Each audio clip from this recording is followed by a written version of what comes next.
All right. Hi. Thank you very much, everybody, for your patience. I am really sorry. Welcome to the opening night of Departmental Budget Hearings 2027 for the 2027 budget for Bloomington. Awesome. All right. So I will give us just a quick, no, I don't do that. First, we do roll call. Deputy City Clerk Stoll, would you mind taking roll, please? All right. Councilmember Daly. Here. Rallo. Ruff. Rosenberger. Here. Flaherty. Here. Stassberg. Here. Piedmont Smith. Here. Zulik. Here. Asari.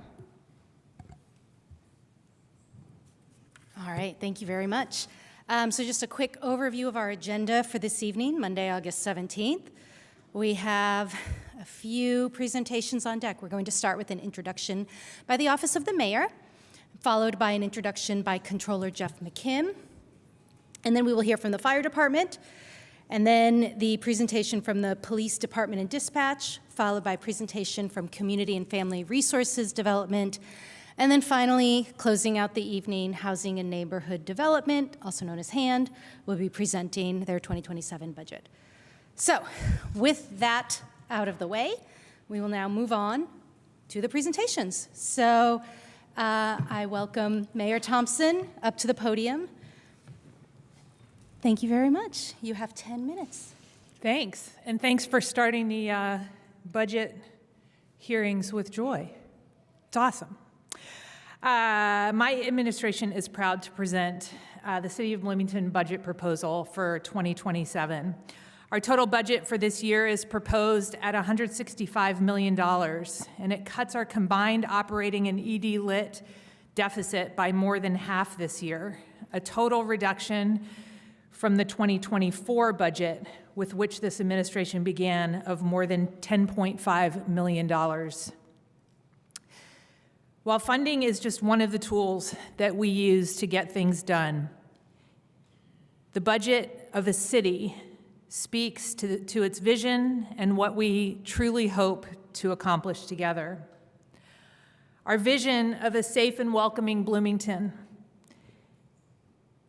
where everyone has a good and safe place to call home, a good paying job, and a community of belonging, is accomplished through many choices.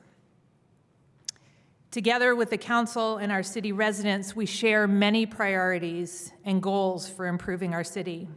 And the budget that you'll review over the coming weeks delivers a proposal which prioritizes maintaining the many assets that we have and the services uniquely provided by the city, along with responsible fiscal choices that unlock potential for our community and for the residents who live here. We will continue to prioritize maintaining what we have and the services that only the city can provide, and responsible fiscal choices that unlock our potential. Often as leaders, we think creativity only arrives in the form of a new idea. But sometimes the best innovations that we have in humanity come when we're forced to work on our shared priorities within fiscal constraints that did not exist when we created those innovative ideas. Fiscal responsibility today requires true grit and creativity. And I'm proud that we have continued to reduce the anticipated deficit in the city's budget in each and every annual budget my team has produced. Achieving this reality this year will take creative thinking about funding, partnerships, and innovative pathways. We now have our budget to a point that, with the exception of a payment of the final commitment to Bloomington Transit and our share of election funding, we would not be forecasting an operational deficit. The city frequently budgets a deficit because expenditures usually come in much less than budgeted. For example, staff vacancies usually result in unspent appropriations, as well as budgets for temporary salaries and capital items. A balanced budget on paper generally leads to growing reserves. My commitment to the residents of this city continues to be responsible fiscal management, and with each budget, we have reduced that anticipated operating deficit and will continue to make the hard choices to ensure that we are operating a city government within our means. First, our focus this year, our city has responsibilities to taxpayers for services that only we provide. And we have to fulfill those duties before anything else. Clean water, safe roads and sidewalks, beautiful parks and trails, public safety. Second, we have new assets to protect and maintain, like Switchyard Park and Hopewell Commons, and older assets that need to be repaired or replaced, like hand-me-down public works buildings and our police headquarters.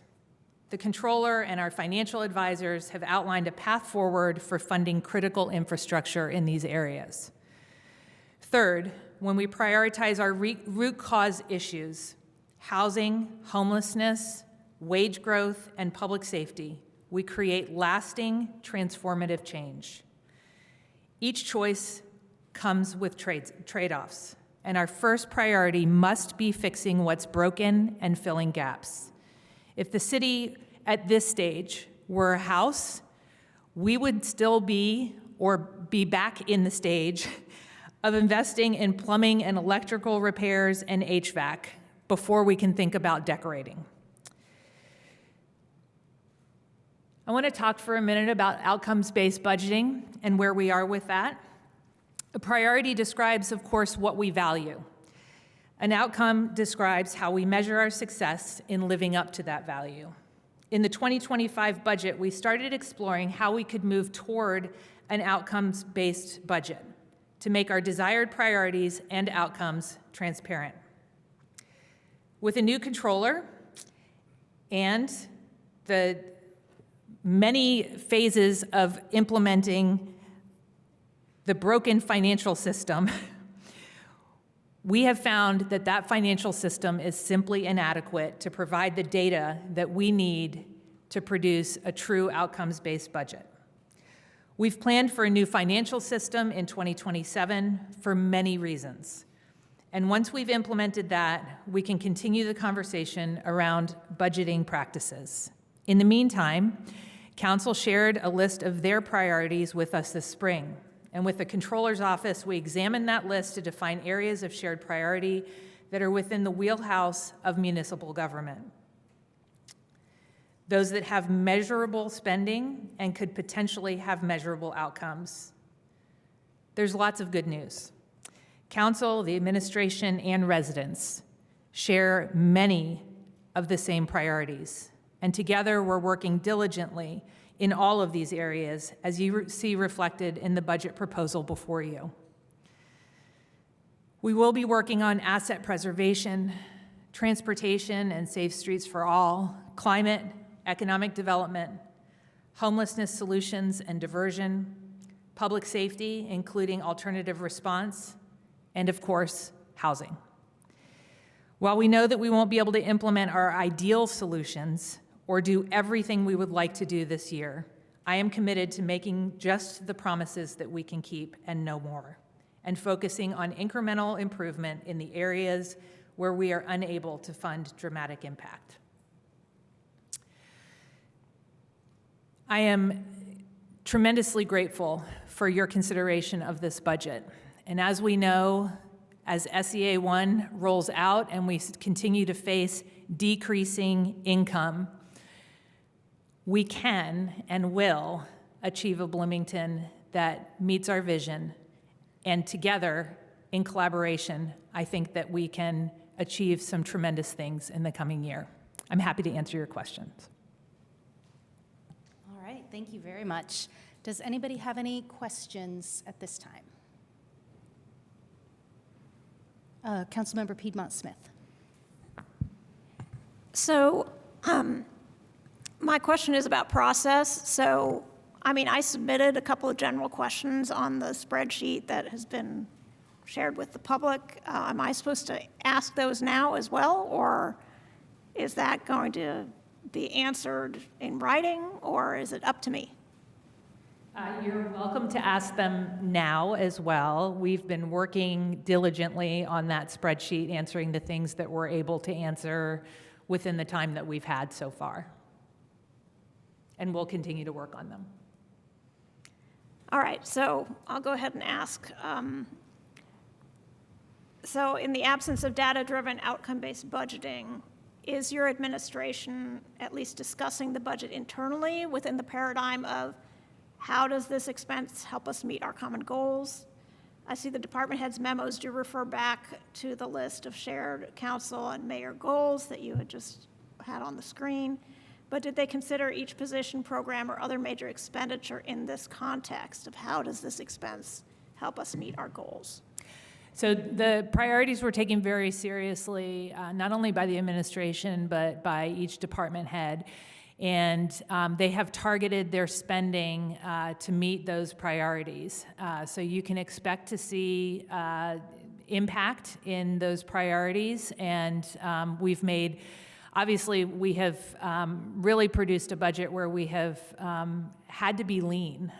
So we are not able to make as much progress as we would like in some areas. But you will see spending reflecting those priorities. I guess what I'm getting at is what's the paradigm you discussed with your cabinet? Is it, try to do more with less? Is it take last year's budget and see what you can pare down, keeping these priorities in mind? Or is it really go to each expense or each project and think about how it gets us closer to our common goals and therefore deserves funding? Yeah, so I think we're, the way I talk to the cabinet about the budget is much like I just did with you all, that we have a certain amount of money to work with. These are our priorities. How much can we get done within these priorities in your budget? And so you'll see, for instance, when Hand speaks tonight, their impact on producing housing, making sure that housing is accountable and safe and habitable, et cetera. The system that we have, just to be clear, has no way of producing the expenditures from each department that go into, say, homelessness, right? There's no way to outline that and get a simple report. And in the end, the report that we have to, and the files we have to submit to the state to get our budget approved there, still have to be in the conventional format. And so it is literally a manual transfer to get the threads pulled into separate spreadsheets from every department for every different outcome. Then we produce a budget, negotiate it with you all, and then we have to manually transfer it back into all of the separate funds. It's incredibly labor intensive. And so we've taken the priorities-based budgeting and focused our spending where it's flexible. And I'll just be clear, lots of the things that we do in the city that are just the basic city services, that takes up most of this budget. So the choices that we have are few. The deliberations that we have in terms of percentage of dollars is less than you might anticipate.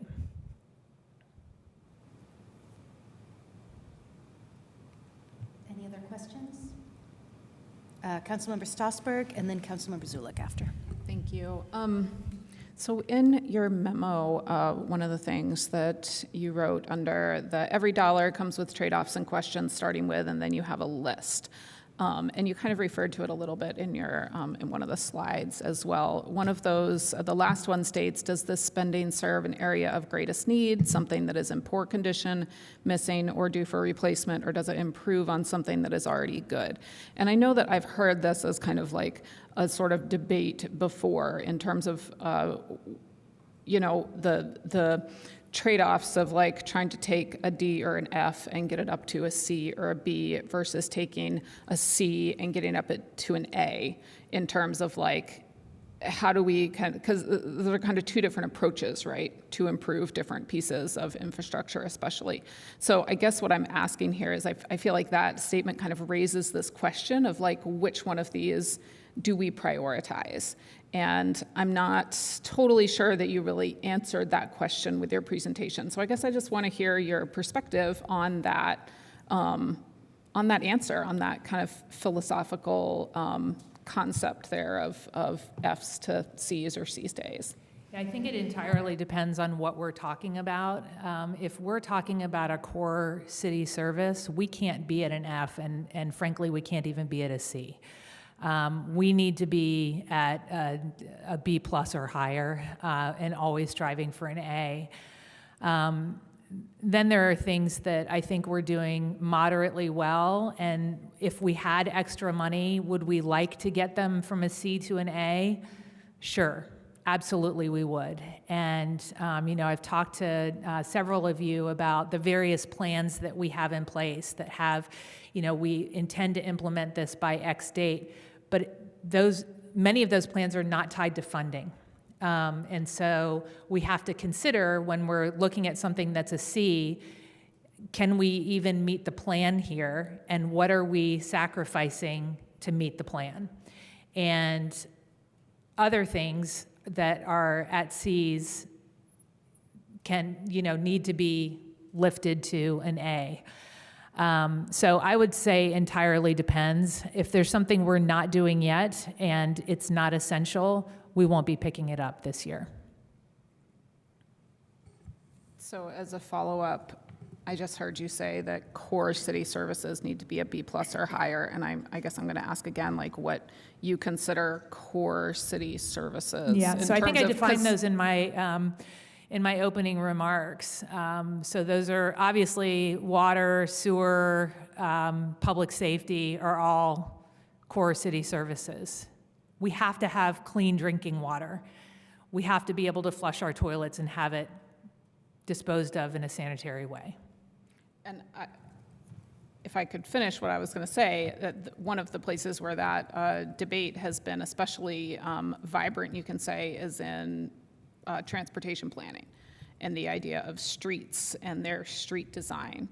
So do you consider street design to be a core city service or transportation design to be a core city service in this context?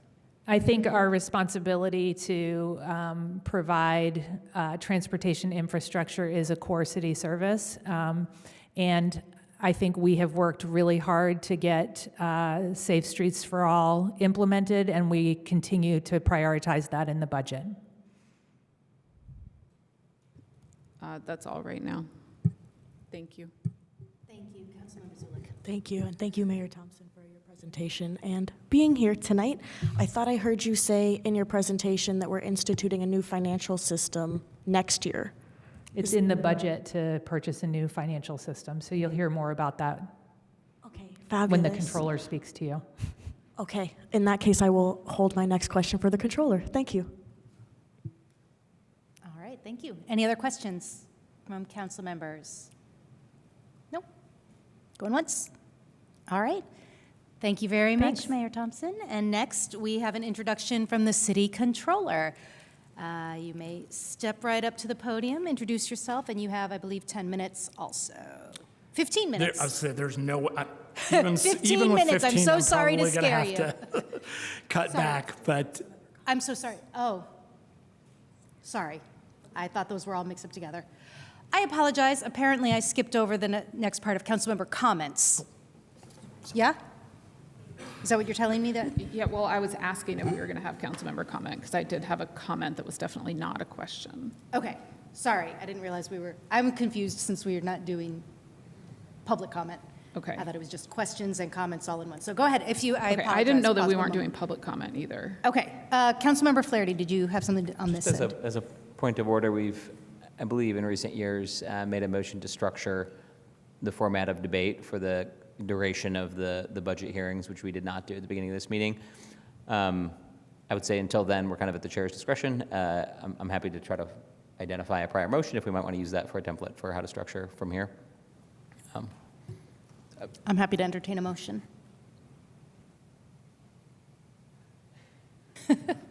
Why don't we do council member comment while Councilmember Flaherty I love forms that his plan. motion? Yep. Yes. So is this a council member comment or related to? It's the our- motion from our- last year. Awesome. Okay, I will entertain a motion. I move that for the duration of budget week, we, A, limit council member question and answer periods to a maximum of 3 minutes per council member per presentation. B, limit council member comment period to 3 minutes per council member per presentation. C, limit public comment to 2 minutes per speaker per comment period. And then number 2, I move that we suspend the rules to dispense of the requirement to, oh, no, never mind. Just those 3 points. And I'll second. All right, we have a motion and a second. Any debate on this? Any discussion? Councilmember Strasburg. I guess I'm just wondering about the 3 minutes per council member for question and answer, because so many of us don't have questions, at least in the first session. So I think that the point of that is to not go on and on forever all night long. But I don't know. I guess I just want to raise that as a So potential. you're saying you think it should be extended? I don't know. I don't think it needs to be. Okay. Yeah. I think just because we have the space doesn't mean we need to try to fill it. So, any other comments before we vote on this? I would like to ask a question. Where did this proposal to not have public comment come from? And does that only apply to the intro and not to the departments? Or I thought we usually have public comment after That was each my confusion section. when I rushed in Or- and we, I will tap in Attorney Allen, who I asked about this. I wasn't going to throw anyone under the bus. Because these were just special, because you hadn't made the motion for special rules, we hadn't discussed it. Typically, these would just be presentations for the information of council. You could ask questions, but if you want to have public comment as you just moved, then that's perfectly fine by special rules. Can I amend my motion then? Councilmember Flaherty. I mean, just for reference, I think it was the same motion we had in 2024 as well. So we have had public comment at the prior 2 years and probably before that as well. I support the motion as made, I guess. But you included public comment, did you not? I did not. Oh, I thought you did. I thought it was 2 minutes. You did. 2 minutes per. Oh, I did. There was Yeah. 2 minutes per But for I public comment. said limit public comment to 2 minutes per speaker per comment period, and it is not clear what What that comment meant. periods So- there will be. Under your motion, what I understood it to be was that there's a comment period following each speaker, and that each public commenter would be allowed 2 minutes to respond to that particular speaker and no others. That is what I intended. That is how I Is that understood it. implicit in the motion, you think? Yes, I believe that Okay, is. all right, thank you. I mean, I told people to come and comment. I mean, nobody's here, but you know. I'm open to I it. think that people should have that I agree. right. All right. Deputy City Clerk Stoll, would you mind calling the roll on this motion, please? Right. Councilmember Ruff? Yes. Rosenbarger? Yes. Flaherty? Yes.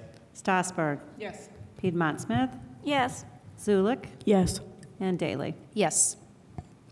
All right, fantastic. So now then, we did our questions for the Office of the Mayor's introduction. So now we are going to open it up to public comment. Public comment, yes, sorry.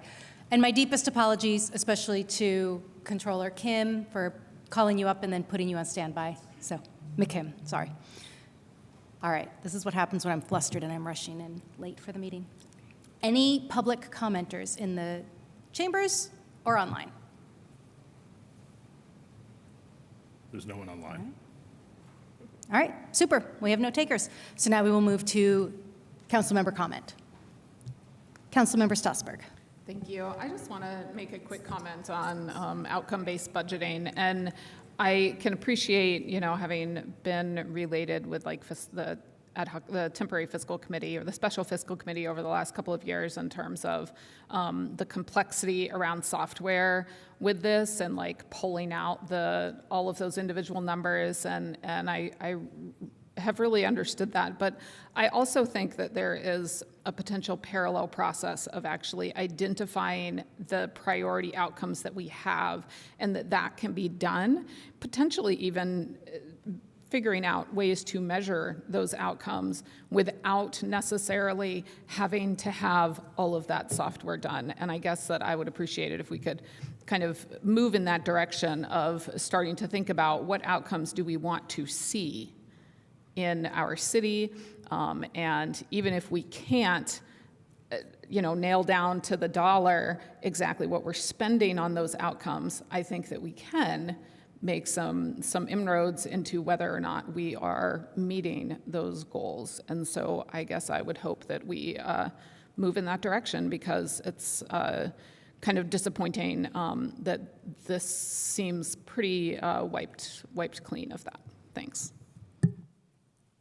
Councilmember Flaherty. Yeah, first, just thank you to Mayor Thompson and department heads and city staff for developing this budget proposal. I really appreciate all the work that goes into that, and I look forward to hearing the presentations and asking questions. A quick note on that, I mostly intend to ask my questions in writing to keep this manageable from a time perspective. And on the comment side, I think just I'll briefly second what Councilmember Strasburg noted, which in my mind, outcome-based budgeting starts with outcomes, and that's been a barrier we've identified and talked about in each of the prior years of this administration, that we actually, with limited exception, don't have a lot of shared outcomes. And where we do have them, they're quite disparate in kind of the framework and what type of time horizon we're talking about. And to me, that's the real investment here is identifying and developing shared outcomes across the major areas of city services and governance in a kind of common paradigm that would allow us then to measure and track progress over time, which I hadn't even thought about, but agree that it may or may not entail line item budget tracking, that we might not actually even need that from an outcome-based budgeting perspective. So I hope we can continue that conversation too about how to make progress toward that with keeping the outcomes at the front and the center. Thank you. Thank you very much. Any other council comments? All right, great. Thank you all very much. And now for real this time, the introduction by Controller McKim. Thank you. Please introduce yourself, and you do have that full 15 minutes. Jeff McKim, good evening, council members. Thank you for the opportunity to discuss with you the overall financial picture of the city as we begin the 2027 budget discussions. My goal is to give you the clearest financial framework I can for evaluating those choices, including where the numbers are firm, where they're estimates, and where I see financial risk. Now, I have never used this. Oh, it works. Wow.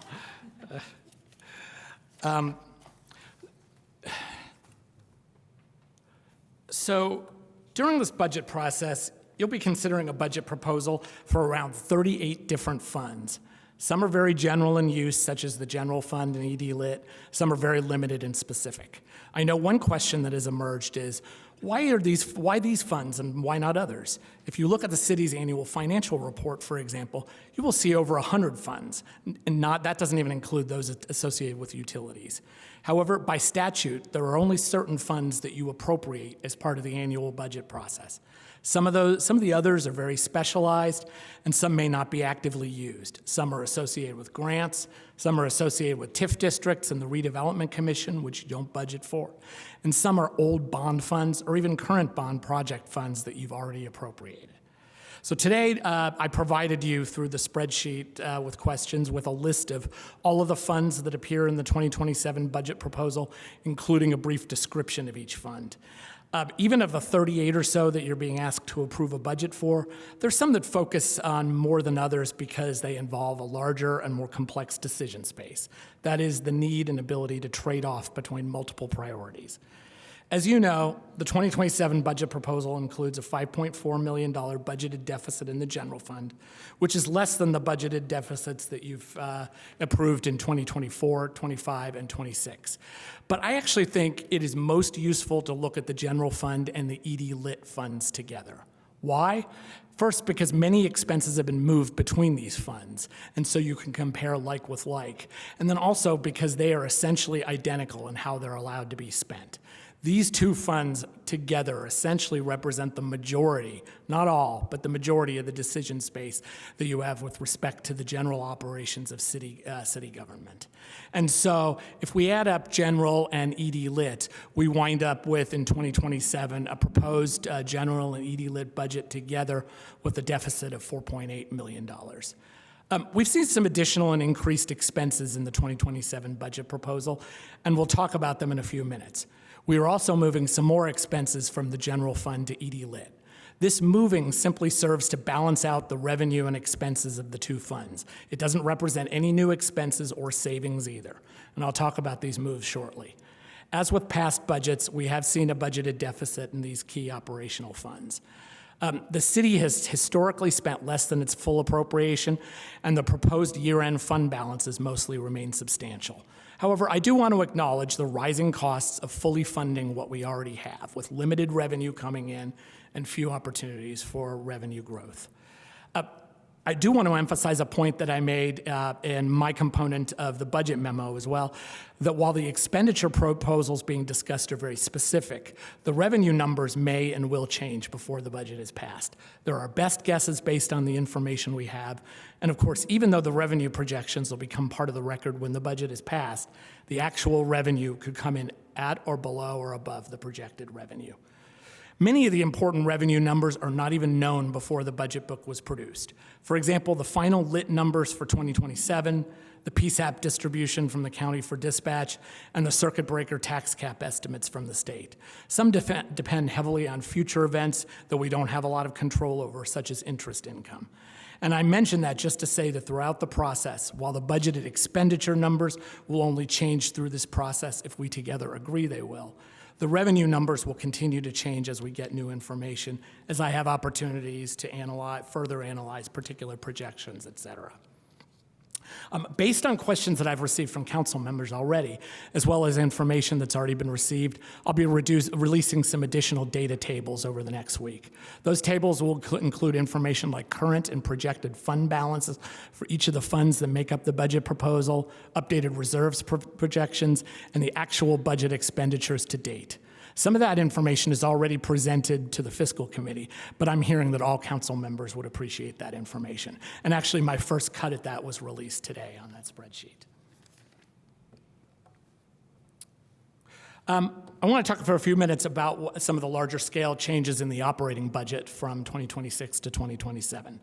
First, we've included a 2.7% cost of living adjustment for civil city employees, which represents the December to December increase in the urban CPI. We're also including 3% cost of living for the employees of our three unions, Ask Me, Police, and Fire. Overall salary increases come out to $2.9 million across the city, with $623,000 in the general fund and $1.2 million in ED Lit. We've also seen increases in pension expenses.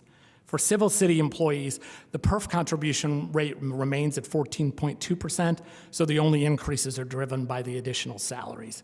However, for sworn public safety employees, in PERS, the PERF pension trustee has increased the mandatory employer pension contribution rate from 23.3% to 26.5%, which is a very large increase, coming out to approximately $1.8 million increase in the general fund.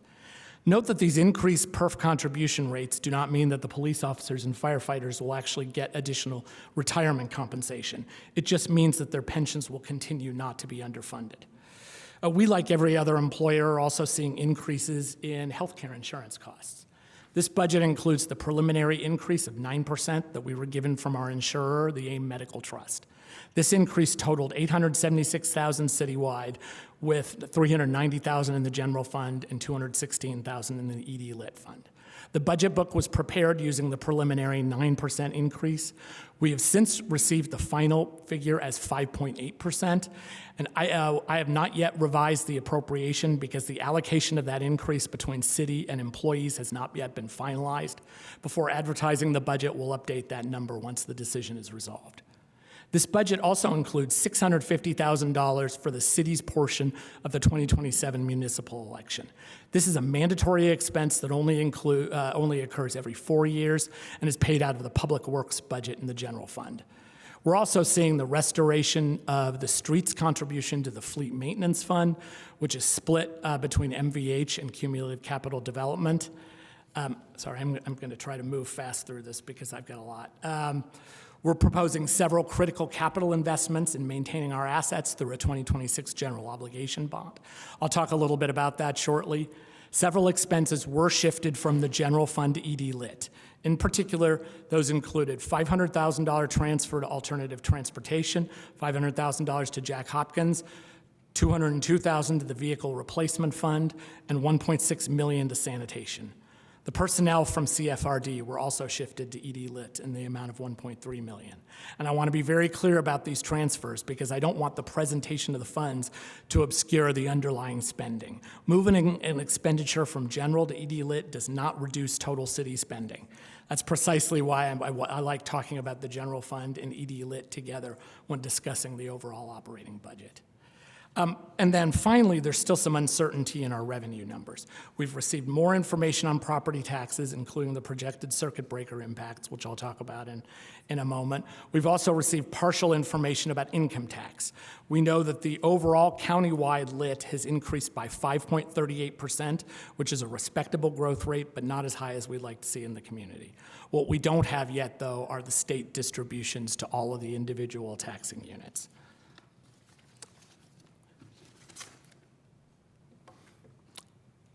As is the case for most local government, personnel remains our largest driver of expenses. The salary study has now been implemented, along with significant compensation adjustments for public safety employees that were necessary to address recruitment and retention challenges. But now that we have market-level salaries, it's also important to maintain them and provide appropriate cost of living increases in order not to be right back where we started. One important characteristic of personnel spending is that it tends to represent an ongoing commitment. Unlike a one-time capital expenditure, adding a position or increasing recurring compensation affects the expenditure base in future years. That's why we're being particularly cautious about adding positions in the current revenue environment and have not proposed adding any in this budget. The city remains in a strong financial position, but I want to talk about reserves in a little bit more detail. The reserve numbers that I included in the budget book have changed as new revenue numbers have become available and expenses have been moved from fund to fund. And in response to one of Councilmember Piedmont Smith's questions that was actually essentially asked in a different way by Councilmember Asari as well, I have released a table in the spreadsheet that you've been given that includes every fund that has a proposed budget, along with its current cash balance, its 2027 proposed budget and revenues, and the projected end-of-year fund balances for both 2026 and 2027. I was going to talk in more detail about how those balances are projected, but I'm thinking that this may not be the right format. So using the numbers from the table that I gave you, we do see a projected operating balance or reserves of $54 million in the general fund and $11 million in the ED Lit fund. Other funds have different levels of reserves. And in addition, we have a rainy day fund, which has an additional $3.5 million or so of cash that can be used as reserves for any lawful purpose of county or city government. Nothing is being budgeted from rainy day this year, and any use would require your appropriation. Why are reserves important? Well, first and foremost, they provide cash flow for salaries before property tax collections come in, for funds that collect property tax. Property taxes don't come in until June usually, so it's important to be able to fund any salaries or other essential expenses before property taxes come in. Reserves also provide flexibility in the case of emergency, additional support for bond ratings, and stability during revenue uncertainty, as we've seen with SEA1.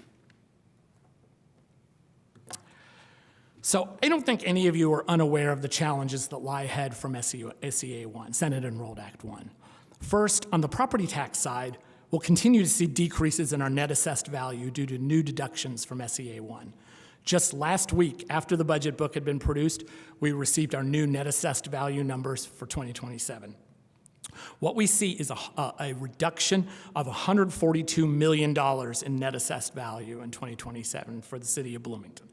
This is a direct consequence of SEA1, and in particular, of new exemptions for owners of rental housing that will continue to increase through 2031. And incidentally, because Bloomington has so many rental properties, we are disproportionately affected by these SEA1 reductions.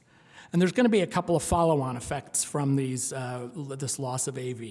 First, we'll see a loss of our rate-controlled funds, which is primarily our cumulative capital development fund. And then we'll see greater circuit breaker impacts. So just so everybody understands the kind of chain of logic here, additional deductions for rental property owners makes the net assessed value go down, which makes the tax rates go higher, which makes the circuit breaker losses to local government go higher.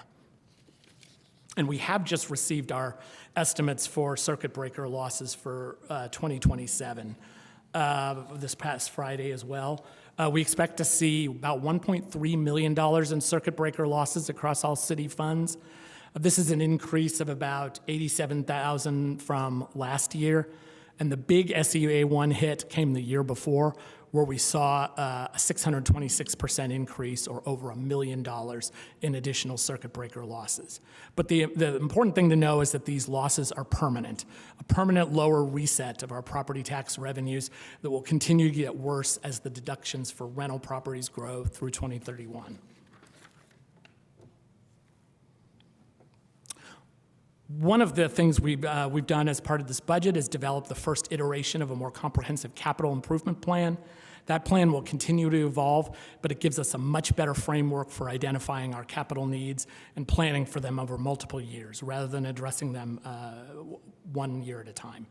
While SEA1 changes some of the tools we've historically used to fund those needs by effectively eliminating our ability to issue short-term GO bonds, but it does not eliminate our ability to make stable, predictable capital investments. The financing strategy we intend to bring to the Council for consideration is a rolling series of 6-year general obligation bonds for both city and parks. This allows us to continue making regular capital investments while planning those investments over a longer horizon. The objective isn't to increase capital spending simply because the authority exists. It's to create a predictable replacement and maintenance cycle so that known capital needs don't accumulate until they become emergencies. As part of that transition, we've also pulled a number of significant capital items out of the departmental operating budgets. We think this provides a clearer distinction between the ongoing costs of operating city government and the cost of maintaining and improving our long-lived assets. And we'll have opportunities to talk about the bond proposal in more detail. I did just want to mention that there has been a change since producing the budget book. After conversations with Parks and our bond advisors and bond counsel, we've decided to propose the new 6-year Parks GO bond early next year rather than this year. That'll allow the existing 2022 Parks GO bond to roll off, and therefore will keep the overall debt service tax rates down.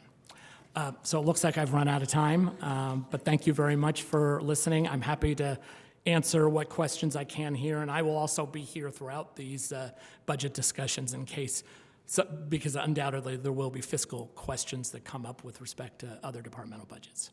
Thank you so much for that presentation and for being mindful of your time and not making me cut you off. I appreciate that. Any questions for Controller McKim? Councilmember Zulik. Thank you, Controller McKim. I have a short question and maybe perhaps a longer one.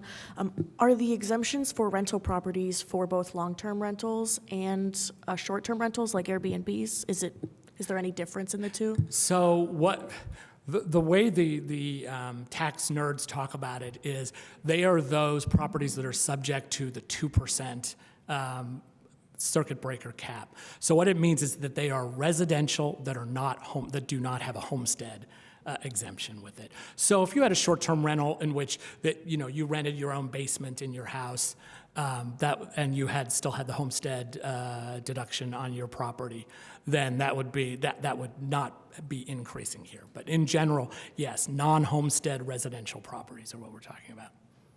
Thank you. I also had one more question. Just what changes are you hoping to see in a potential new financial system that might offer us better insights? So actually, I was really hoping that we could defer that question until the IT services, because it's actually that expense is in the IT services budget, and we were going to talk about that in more detail. Perfect. But let me just, in brief, The big issue is that simply our financial system is 15 years old, and doing everything is a slog. It just takes time. And that's what it's really about. It's not that there's any one thing that we can't do. It's that every little thing takes time, that every report we get to be able to present it in a format that's accessible, for example, takes anywhere between 20 minutes to several hours of cleaning, of relabeling the columns and the data. It just takes a lot. So it's finding something that is just simply more efficient and reduces the amount of manual time that everybody has to spend. So that's the big picture, but we will talk about it a little bit more during the IT services budget. Thank you so much, and those are my questions. Thank you so much for being here. Thank you. Any other questions from council members? Councilmember Stossberg. Thank you. Thanks so much, Controller McKim. So I have a question about the actual numbers in terms of it's labeled 2027 revenue and expense detail in the budget book on page 14 because it has total revenue categories for 2027 and then expense categories for 2027, and it shows a gap of a deficit gap of $28 million. But then the chart that you showed up there seemed to not say the same thing. And so now I'm a little bit confused about the differences. Okay, yeah, so I only talked about ED Lit in general, in the general fund. I actually provided a kind of a more detailed spreadsheet that I think answers your question in response to Councilmember Piedmont Smith's question. It's in the same document that the answers to our other questions are providing. It shows every fund, all 38 or 39, however, all of the funds that you're budgeting, not just general and ED Lit. It shows the projected revenues and the expenditures, and then the deficit or surplus for each fund. And if you total those up, that's where you get approximately 28 point something million. Okay, so really then in terms of 2027, there's $28 million more budgeted than expected revenue. If you look across all of the funds. Across all funds, but there's an important thing to know about that is that a lot of those funds are, in this case, a lot of those are either planned capital expenditures or planned spend downs. Like a good portion of that revenue is actually, or that deficit comes from the food and beverage tax, where we plan to not only we still have one more year or 1/2 year of the CIB, of the actual construction project, but we're also planning on making 2 additional lease payments as part of the revenue stabilization fund that had been promised to council when the bond had been issued for the convention center expansion.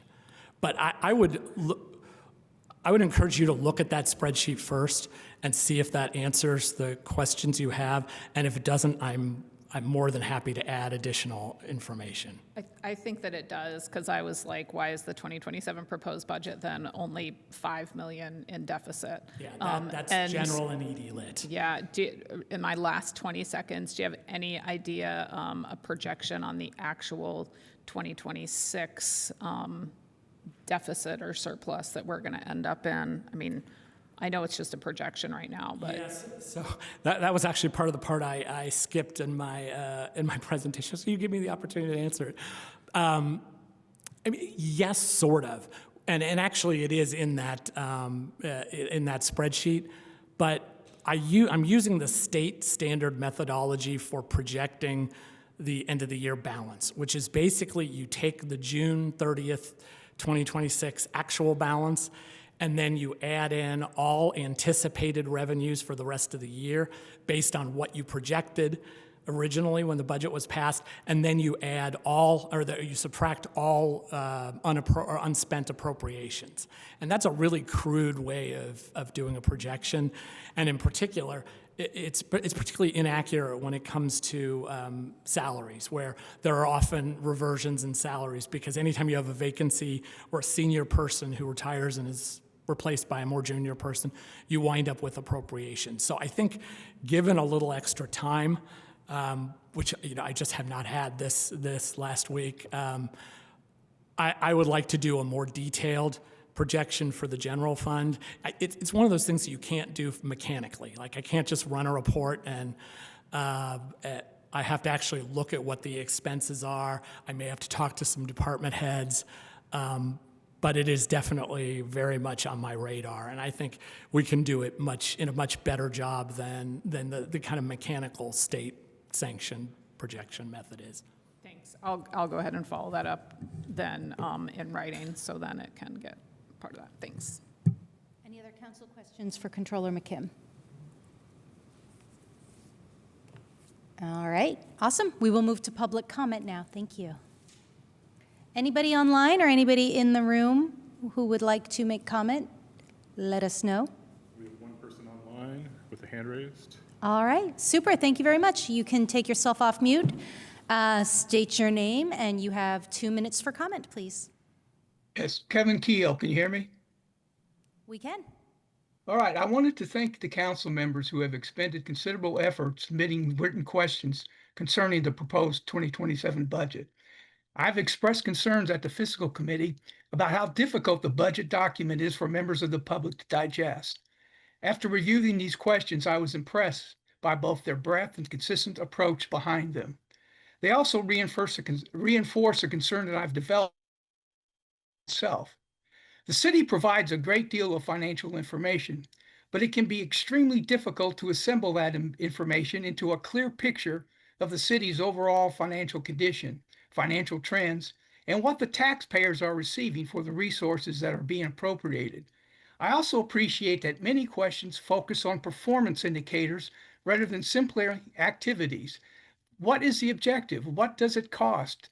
How will the sex be measured? And what evidence will the council have afterwards to determine whether the expenditure accomplished its intended purpose? Your questions have also caused me to think more about whether some of the information council is now having to request separately could eventually become part of the city's standard budget presentation.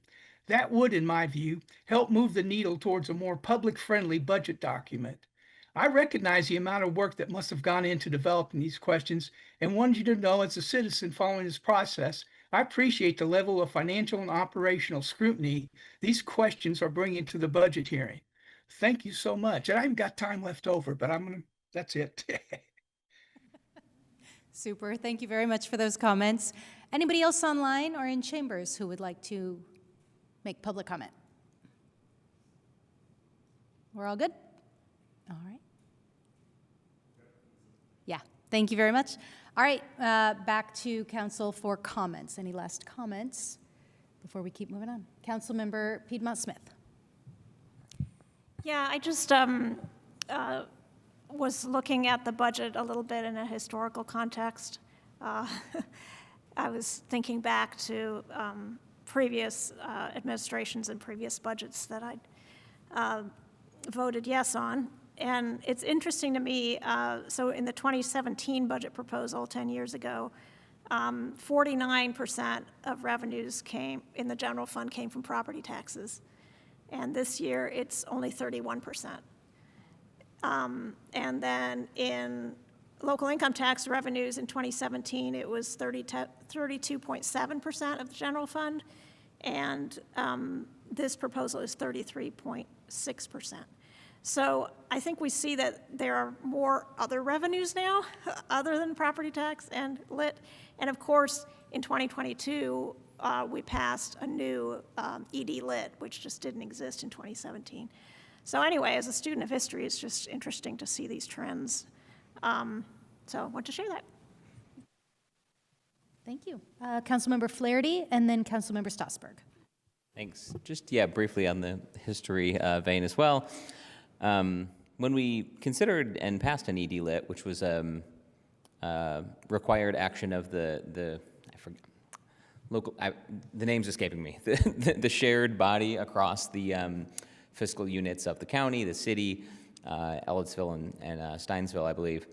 But the voting shares were apportioned a certain way, wherein the city council, eight members of the city council could change an income tax rate, which is in fact what we did with that ED lit.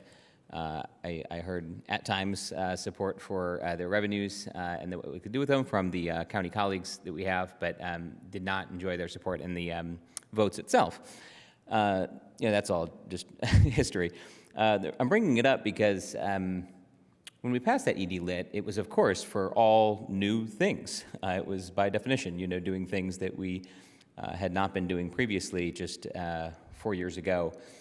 And the council at the time expressed a lot of concern about how that would evolve over time, and would the priorities stay aligned? Would they remain something that was, very deliberately negotiated in a sense between the mayor's administration and the council? And a fix for that was to make sure the revenues went not in the general fund, but in a special fund, the ED Lit fund, so we could track for that purpose. That pretty quickly did not happen, and I think there's a lot. I think obviously there's shared blame for that. Obviously, both prior administration and this administration did not do that. Did not kind of maintain the ED Lit just for the things that were passed, and didn't engage in conversation to figure out what would change if anything. But the council also didn't ensure accountability around that, and that's on all parties. We've commented on this a little bit in recent years.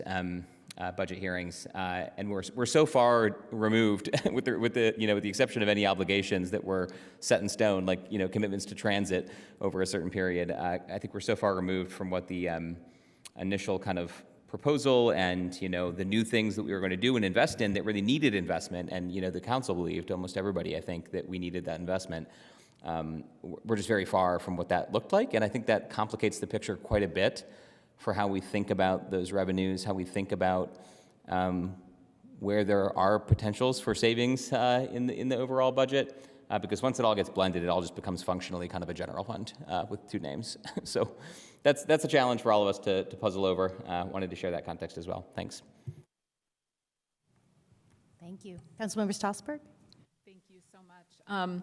I first just want to say my kind of long-standing, I think every budget year that we've had, I've mentioned the, I'll say problem of having an across-the-board cost of living increase or adjustment because it extends the wage gap, that those earning the most get the largest increase in wages, and those earning the least get the least. And I just will once again point that out as just being a problematic nature of COLA increases. And I didn't get a chance to ask this question, but I will follow up with this question in the written questions, whether there have been conversations about how to manage that in the future. And I think that to some degree, the different adjustments that we've done have potentially fixed some of that issue right now, but it'll come around again. And so we've got to have some kind of, it would be great to have some kind of consistent concept of how we want to make sure that the wage gap doesn't increase long term.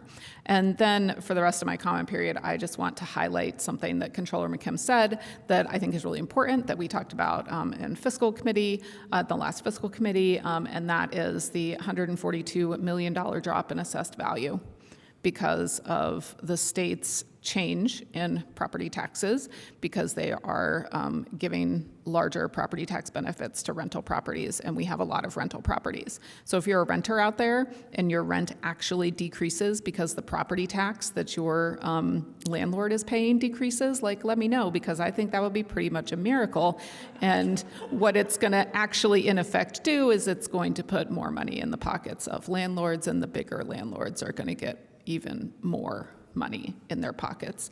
And that is at the expense of city governments, of county governments, of police, of fire, of libraries, a lot of library issues. And the biggest one is public schools. So I just wanted to make sure to say that again, to emphasize that again, because the more times we say it, the better. It is a problem with what the state government is doing, what the legislature is doing, that is supported by our governor.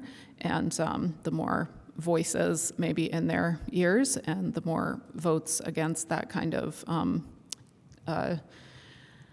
taxation, the better. Thanks.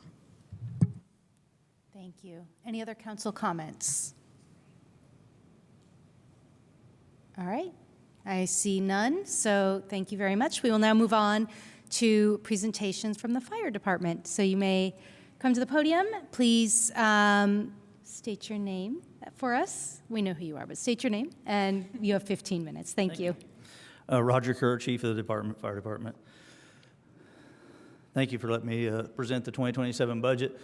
I want to start off by, this up here represents everybody who works in the fire department, and that's the most key component we have is our personnel. What we do after that and what is in this budget is to support them in what they do. The top row is the 3 shifts that work operationally. The middle row is kind of support, and down at the bottom is the MIH and prevention and then community outreach. But I will reiterate, that is the key to our department. Without that, we don't have a department that's even worth talking about. And thanks to the mayor and the council over the last couple of years putting that as a priority, that we're fully staffed, and we've stopped that drain that was leaving here a couple of years ago at a rapid rate. So we're very happy about that. Just a little bit, we have 120 full-time staff, 1 permanent part-time. As you can see, our budget did not go up very much. Most of our capital expenses have been taken care of. But we do have 2 key things that we like to do, and I'll get into those a little bit more here, is to replace the self-contained breathing apparatus, which we call SCBAs, and then our 100-foot platform truck is up for replacement. Just some quick highlights. Hopefully here in about a month, our operations center south of town will be up and functional. It's getting really close. In January, we received a delivery of an apparatus, an engine. In March, we received another engine, so we're pretty good on engines. We also purchased 72 radios out of last year's budget. That has been done, which has enhanced our communications. Sometimes we would go in some IU buildings and our radios wouldn't work because of the way the buildings are made, but the new radios have either Wi-Fi connectivity or cell phone connectivity, so that we now don't have dropped radios when we go into some IU buildings, so it's a huge increase in the way that was. And then just some highlights. In 2026 so far, we've made 3,145 calls. In 2025, on the fire side, we've made 6,745 for the total year, so we're on about the same pace. We had 91 so far MIH contacts. Last year we had 186 for the full year, and we've had 420 inspections, and last year we had 1,168 for the full year. One thing I will add that's not on that slide is we had 48,671 hours of training last year for our department, which was 116% of our goal, so we exceeded our goal last year in training. This is just some slides so you can see what we've been doing. This is the ops center down south of town. It's getting ready to open hopefully here in about a month. This is one of those engines that came in back in January. We had the opportunity to pick up an engine, so we used some funds that we had saved on radios, and then we had another engine that we had been budgeted that we decided to add the radio money to it and got an engine instead of a mini pumper. We thought that helped our department out in the long run. This is an engine that had actually been budgeted and in our budget 3 years ago. That's how long it took for it to get completed in here. So sometimes there's a long turnaround time. For our top priorities this year are self-contained breathing apparatus. It costs about $1 million to replace them. This is what they look like. The bottle looks old and beat up. It's not really that bad. It's just dirty and nasty from when they were in the fires. And then on the right side is their face pieces. Other than their turnout gear, this is the second most important piece of equipment they put on themselves every day. This keeps them from getting the smoke and the gases and all that in their lungs, but this is one of the key components. And some of the highlights, there's a lot, but I'll just pick out a couple. Going from the 2013 edition that we have now to the 2025 edition, there's 2 components that I think are very important. Buddy breathers, which means that if you get down in a fire that somebody can help you. Monroe Fire does not have the same SCBAs we have, but now we go to this new one, we can do it now. It just takes a different connection, but the new standard is everybody has to have the same connection so that we can have interoperability a lot easier than what we currently have. And the last thing is, you can't see it there, but at the very top on the one with the gear on, you can see the shoulder straps. Those don't come apart currently. In the new standards, they have to come off so they can be washed and decontaminated so that we trying to meet better cancer protocols to keep the cancer from getting spread faster. So that's 2 of the key components on the SCBA's that I really wanted to point out. Plus, these are going out of warranty. Right now, they get repaired. It doesn't cost us anything. That warranty runs out next year. One thing I will add, the new SCBA's will have a lifetime warranty, so as long as it's a covered component, we will not have to pay to have it replaced, which is a huge improvement, I think, because they do break and they do wear out. So anything we can get replaced under warranty is a plus. The other thing is an aerial platform, a very expensive piece of equipment. The one on the right is what we currently have right now. The one on the left is something that we are looking at as well. They make some different configurations that help with maneuverability around the city as we, some of the places on campus and some of the neighborhoods get tighter. The one on the left is something we're looking at. I'm not saying it's what we're going to use, but we're looking at our options there. Just for comparison, the platform is a 2019. We've been told right now if we would speak for it now, it would be 2028 before it would be delivered. Just so it takes a while to get those here, like we talked about. But the key thing is, in 2024, that truck on the left was down 30-plus days. In 2025, it was down 60-plus days, and so far this year, it has been down 90-plus days on repairs. So the repair cycles are catching up with it rather rapidly. I think that's all I had on that. Just the major programs we have, obviously, is operations, which is when you call 911, that's what you expect to happen is one of our trucks show up, whether it's a medical call, an alarm, you're trapped in a car, trapped in an elevator. Doesn't make any difference what it is, we show up. Mobile Integrated Health, as you know, it's a program that started about 3.5, 4 years ago and has been a huge success. It allows us to spend more time with the patients who need it. I'll give you a quick example. We get a lifting assistance call. The firefighters go and pick that person up, maybe put them back in their bed, and then the MIHs follow up and try to figure out how we can help them. Does that mean they need another bed? Does that mean they need a different wheelchair? Does that mean they need different, maybe different living arrangements? So they get a chance to do all that. Plus much more. Install car seats, a lot of other things that they do that help out the citizens, the residents. And in inspection investigations, they probably get the most unsung. They go out and every day in public buildings and make sure that they're safe, that they're meeting code, and then they review all the plans to make sure that everything is up to code. And as you know, there's a lot of big apartment buildings that going up in town, and we have to make sure they meet code. So they're kind of the unsung heroes behind the scenes that don't maybe get a whole lot of limelight, but they do a very important job. And then the second thing they do is if we do have a fire, they investigate those. They come in and determine cause and origin, what happened, why did it happen, because there's something we can do to educate the public to keep it from happening again. And then we have a community outreach officer who does pub ed, fire extinguisher training, CPR training, of just about anything it can do as far as pub ed with the community. The budget will allow us to maintain the same high level of service that we currently have, and it will also help us keep up with the replacement cycle that if you get behind on, as we found all over the years, is very hard to get caught back up. So with that, I'd be happy to answer any questions. Fantastic. Thank you so much for that presentation. That was fabulous. Any questions from council members?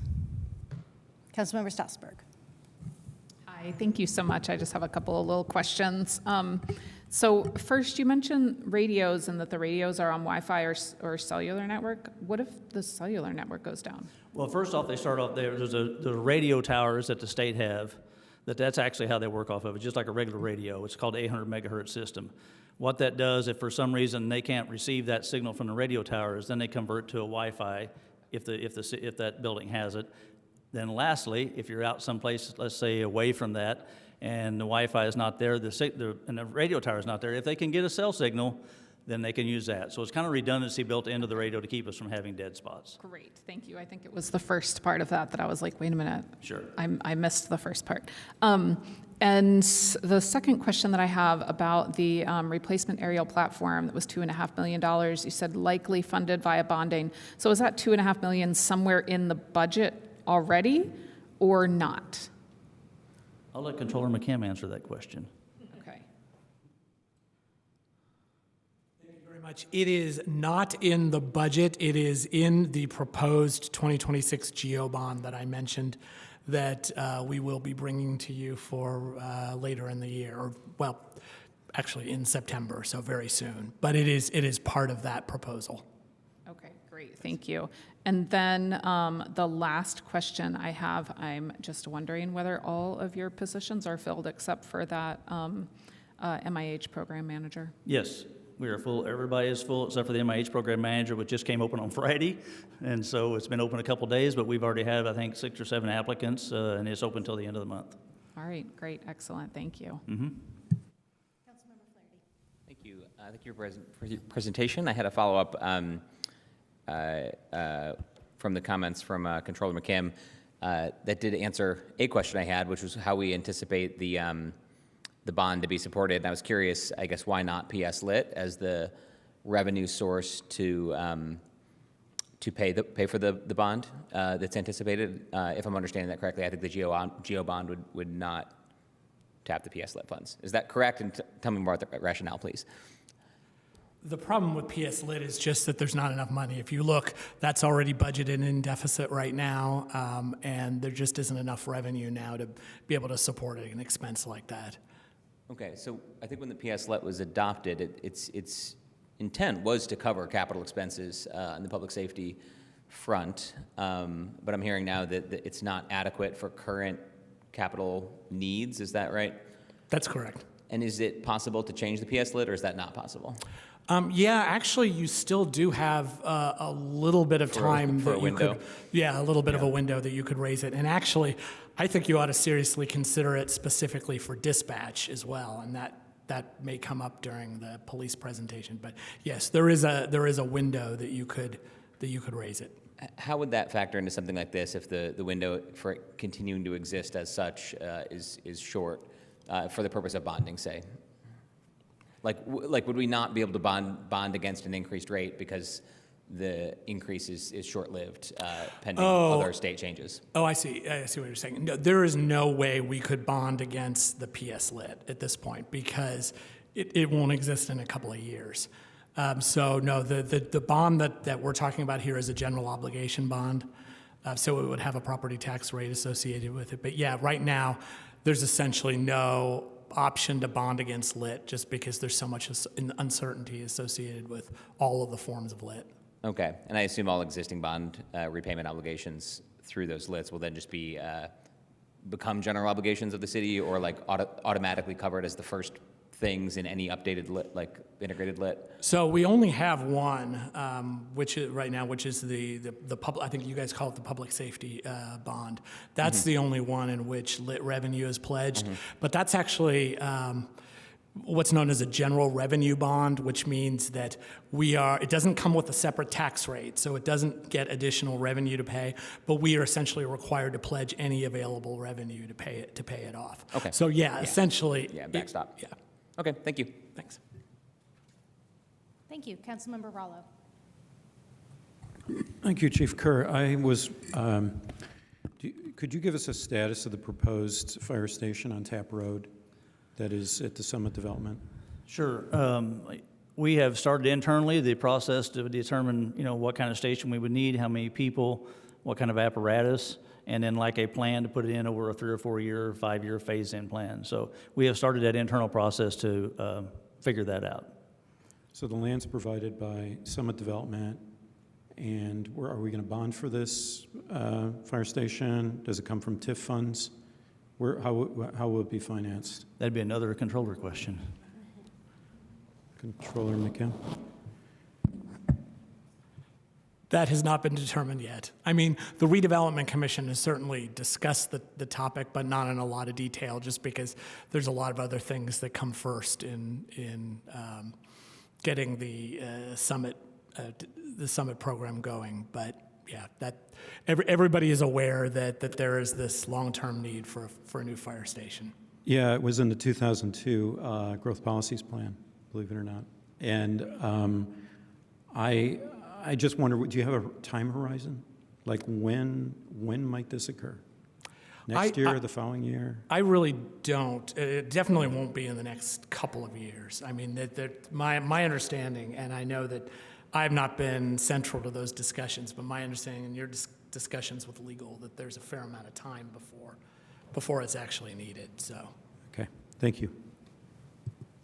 Thank you. Any other questions? Councilmember Ruff. Chief, I might have misheard, but the data, the numbers you gave for calls, EMS calls, and inspections, in an MIH context were, I mean, given that we're going into month 9 Right. of the year, they seem to be lower. Yeah, those numbers are actually pulled from right at the end of, I think I pulled those from either the end of June or 1st of July. So they're a couple months back. So we're probably on pace for about the same as we have been in the past. And honestly, I don't think we've been a year here where our run volume hasn't gone up at least some, and I'd be surprised if that's not the case. We've timed the end of the year out. As you know, in the emergency service, you could be nothing this week, and next week you might make 400 or 500 calls, so you just don't know. But I anticipate us being about the same level, if maybe not a little above. And so, as a quick follow-up to that, does that really represent, regardless of what it comes out in terms of the total numbers of calls relative to other years, is it really just represent a fixed cost anyway? There's not really room for savings of any kind based on? No, I think it just shows that our department hasn't had any personnel added to it since 2002, but our request for our service has continued to increase. And so I just think it goes to show that our personnel are doing what they've been asked to, regardless of, you know, the cost is the same, but what we're being asked to do has increased every year. And so it just continues to increase.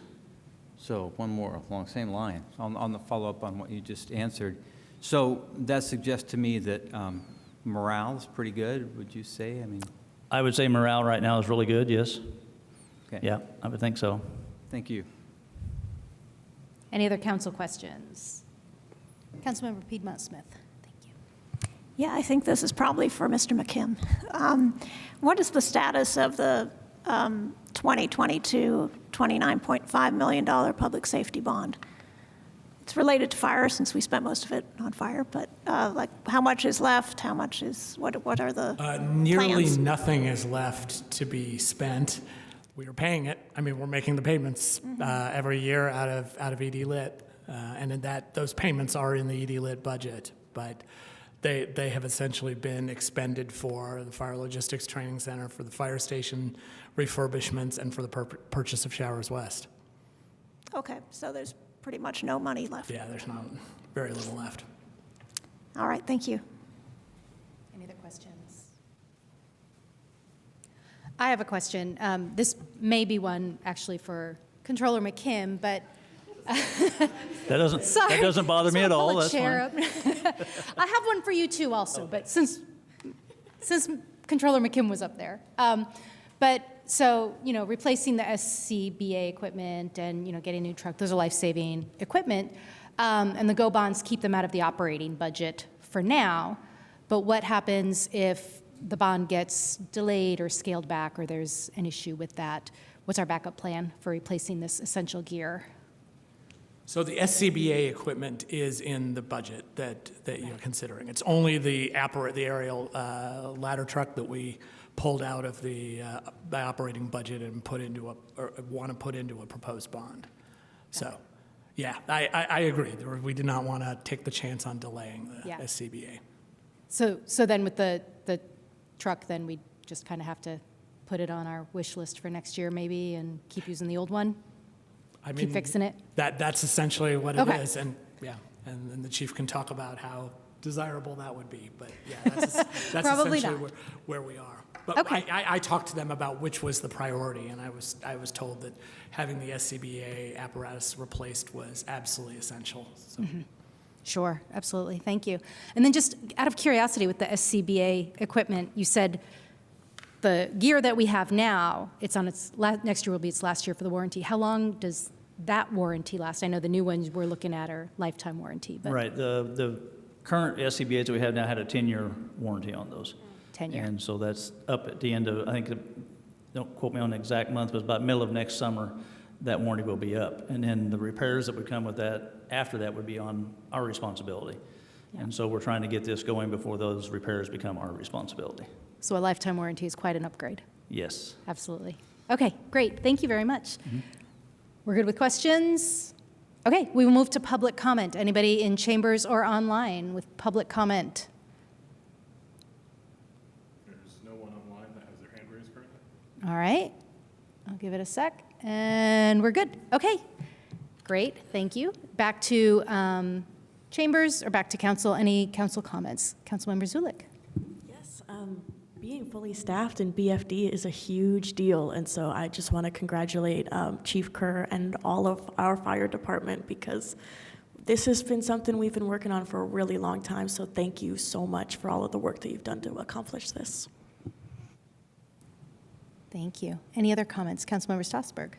That was the only comment I had too, so that's great. Thank you. Any other comments?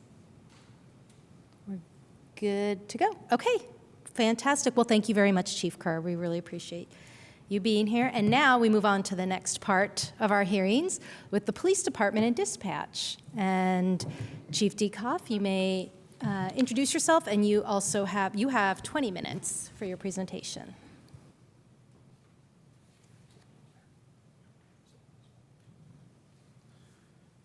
Good evening, Council. My name is Mike Dekoff. I am the Police Chief for the City of Bloomington Police Department. I appreciate the opportunity to present my 2027 budget request.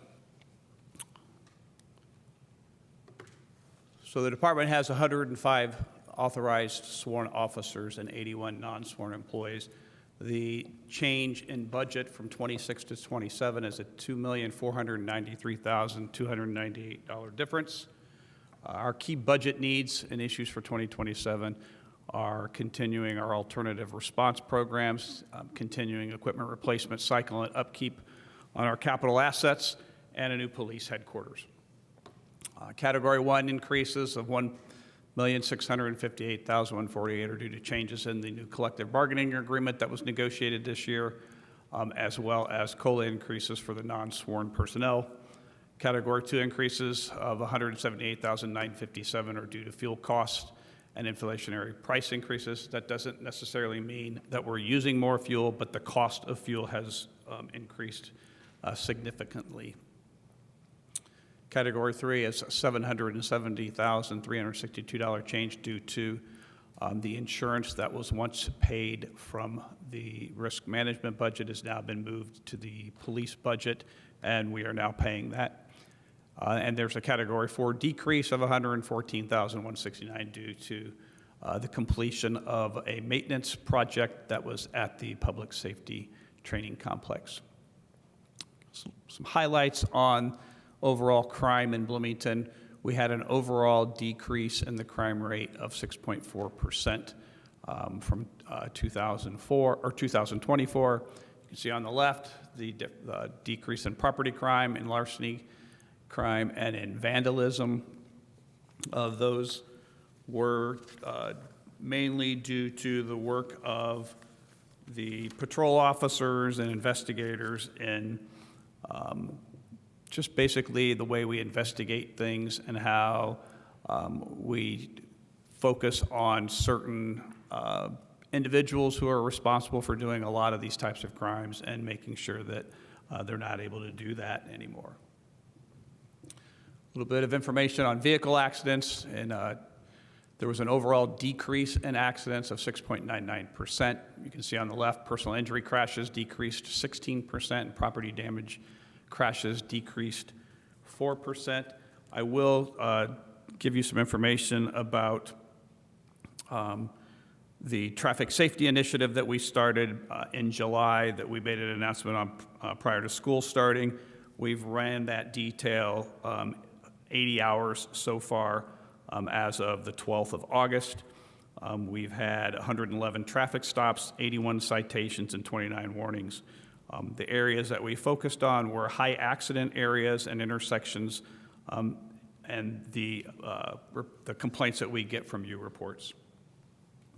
I will say to date, as of 2:30 this afternoon, we had made 8,182 traffic stops. Our 27 priorities and goals, we want to continue our alternative response partnerships. We want to start the design and begin building our new police headquarters, and we want to continue our enhanced traffic safety and violent crime reduction initiatives. A little bit about our alternative response. We have partnerships with several different agencies that include New Leaf, New Life, Heading Home, Beacon, Wheeler Mission, Stride Mobile Crisis, HealthNet, Centerstone Outreach, and the Mobile Integrated Health Unit with the fire department. We do a lot of intervention with people who are experiencing homelessness, people who have mental health issues or substance use issues. These officers that work this and the partnerships that we have are invaluable, and we believe are saving lives every day for the people that are affected by those issues that I mentioned earlier. Our new police headquarters, we're looking at 714 South Roger Street. It is a major goal for 2027. We believe that once this is done, this facility will last us at least 50 years because it is larger than what we have. We'll be able to design it in such that we will be able to fit all of our all the components of the department within one building, whereas now they're spread out over several buildings. Enhanced Traffic Safety Initiative, as I said, we announced the one earlier this year. We continue to do more of those so that we can make the city's streets safe, and so that people, not only that are driving, but are also riding bikes and pedestrians feel safe.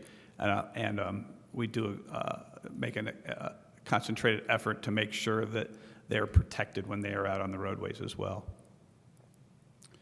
Our Violent Crime Reduction Initiative, again, we will focus on areas that we see violent crime happening, so that many times it's in neighborhoods that don't necessarily have the resources that other neighborhoods might have.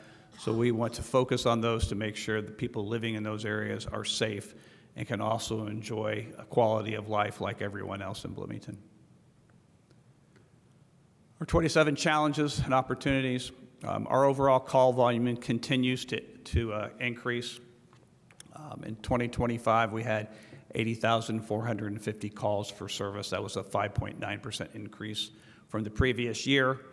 As you can see, it's a 48% increase since 2020. Funding has fallen short in some areas, requiring us to not make the necessary equipment replacements that we need to, but we will continue to focus on that equipment that is life-saving to the officers, so that we make sure that they're safe while they're doing their jobs. And as staffing levels continue to increase at the department, we will continue to fully staff our downtown resource officers and our detective division. And that is my conclusion, and I will take what questions you might have. That was very fast. Thank you very much. Great presentation. Councilmember Rallo. Thank you, Chief Dieckhoff. We've reached 105 sworn officers? No, we're not there. That's the total authorized staffing. We're currently at 93. 93, okay. So we still have a little ways to go? Yes. But the goal is still 105? I'm sorry? The goal is still? Yes, 105. So you attribute the significant decrease in crime to increased personnel? Well, I think it's how we're policing different because we are short-staffed. I believe that as we get closer to being fully staffed, that we'll be able to do other programs that will also benefit crime prevention efforts and those reduction efforts that we're seeking. So clearly, the more people we have, the more resources that we have available to us, the more that we can do to work towards those goals. Yeah, it seems kind of maybe self-evident that you have success in solving crime when you've got people to investigate them. Yes. Identify the perpetrator, arrest them. Okay. Do we still patrol trails? The Beeline? Not as frequently as we would like. Parks does have a security company that helps do that. When they encounter problems, they do call us and we go and assist, but we don't have the resources to do it very frequently. So we outsource the trails to Parks and does Rec. that, yes. Hired, I see. Is that cost effective? I mean, would we be better off, having patrol officers It's say, more ride the trail? Eyes and ears out there. They can do less than what a police officer can do. So, if we had the resources where we could put out more patrols on the trails, it would be more effective, because if they encounter something, they don't have to call somebody to take action. We can just take that action. Yeah, and I'm also thinking, is it true that, having police officers out on the beat, walking a trail, riding a bicycle, where they interact with the public, is a good experience for both the officer and the community, because Yeah, it I would provides an agree with that. I interaction. think that builds trust. That's something that we're always trying to do with the community there's lots of studies that have shown that people who interact one-on-one with a police officer in a non-emergency type situation, that's a benefit. And so if we had more people, we would be able to do that. And I think that would be an overall benefit for, the parks, the trails, the sidewalks downtown, and the department. Yeah. Okay, thank you. All right, any other questions? Councilmember Ruff. Would moving more towards full staffing, would you anticipate any more effort put towards enforcement of speeding violation? I mean, we get a lot of complaints to the council about safety of pedestrians and bicyclists based on speeding cars. Councilmember Rowell just asked about increased patrols on trails. Seems like anything you do, there's an opportunity cost, right? You can't do something else if you were, but so is more working towards full staffing really the only solution to that dilemma? I think that's most certainly true. I think that if we had more resources, we could focus on those types of activities. As I presented, every year our calls for service continue to increase. And so those are people who are calling in, requesting services from the police department. So that takes away someone who might be able to go sit somewhere and run radar and do speed enforcement because we're answering calls. So most certainly, I think when we're fully staffed, we will be able to look at those types of traffic enforcement and safety types of initiatives that will make things safer. Thank you. Councilmember Piedmont Smith, and then Councilmember Strasburg after. Yes, thank you for your presentation. In your memo, under Violent Crime Prevention Initiative, you imply that increased officer presence reduces violent crimes. Could you please cite data or studies to back up this claim? I don't have anything off the top of my head that I can cite for that. What I can tell you is that when we have done those types of high-intensity type patrols, people don't tend to commit crimes when there's a police officer standing right there.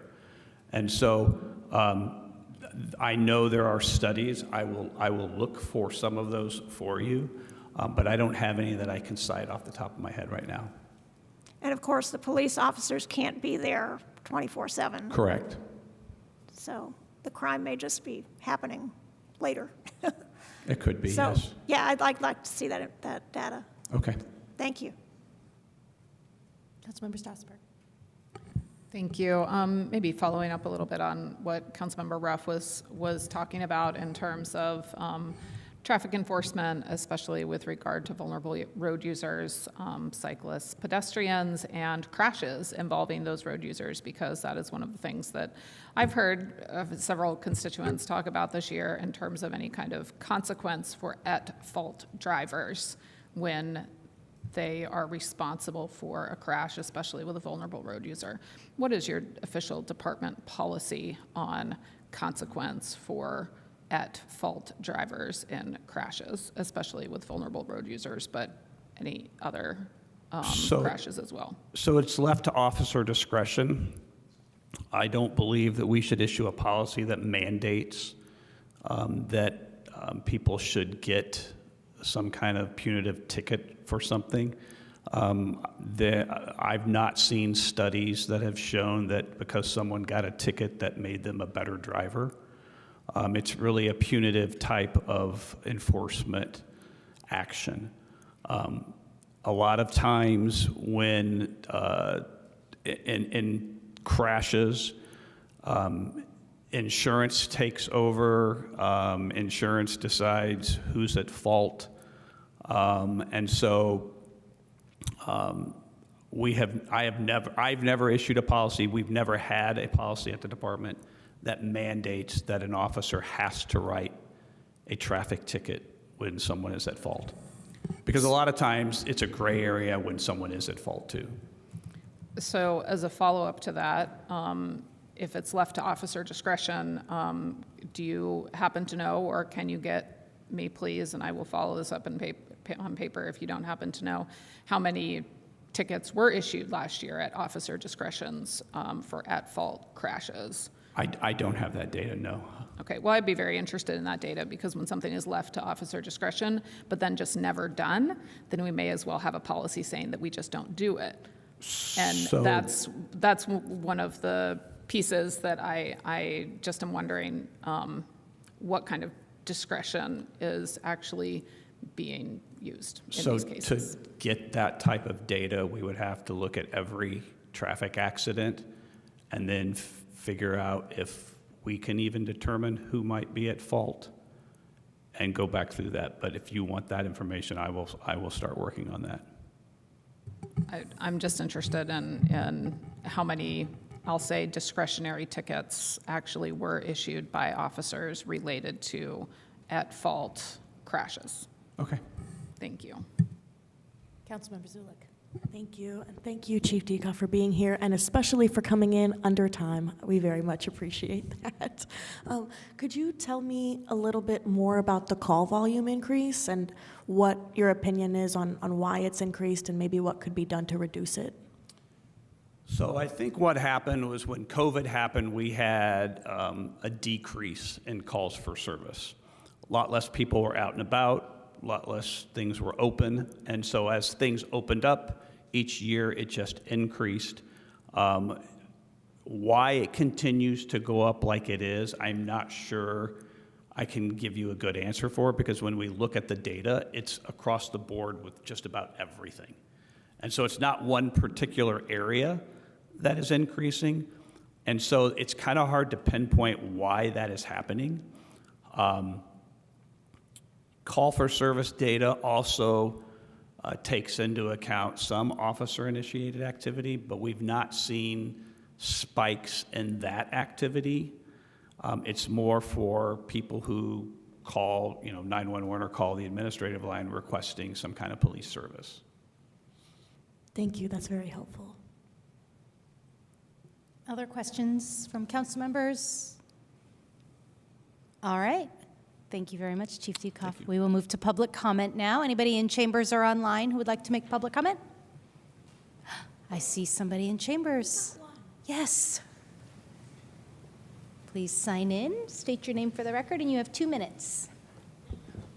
Good evening, Council. This is Christopher G. from the Greater Bloomington Chamber of Commerce. The Chamber supports continued investment in the Bloomington Police Department.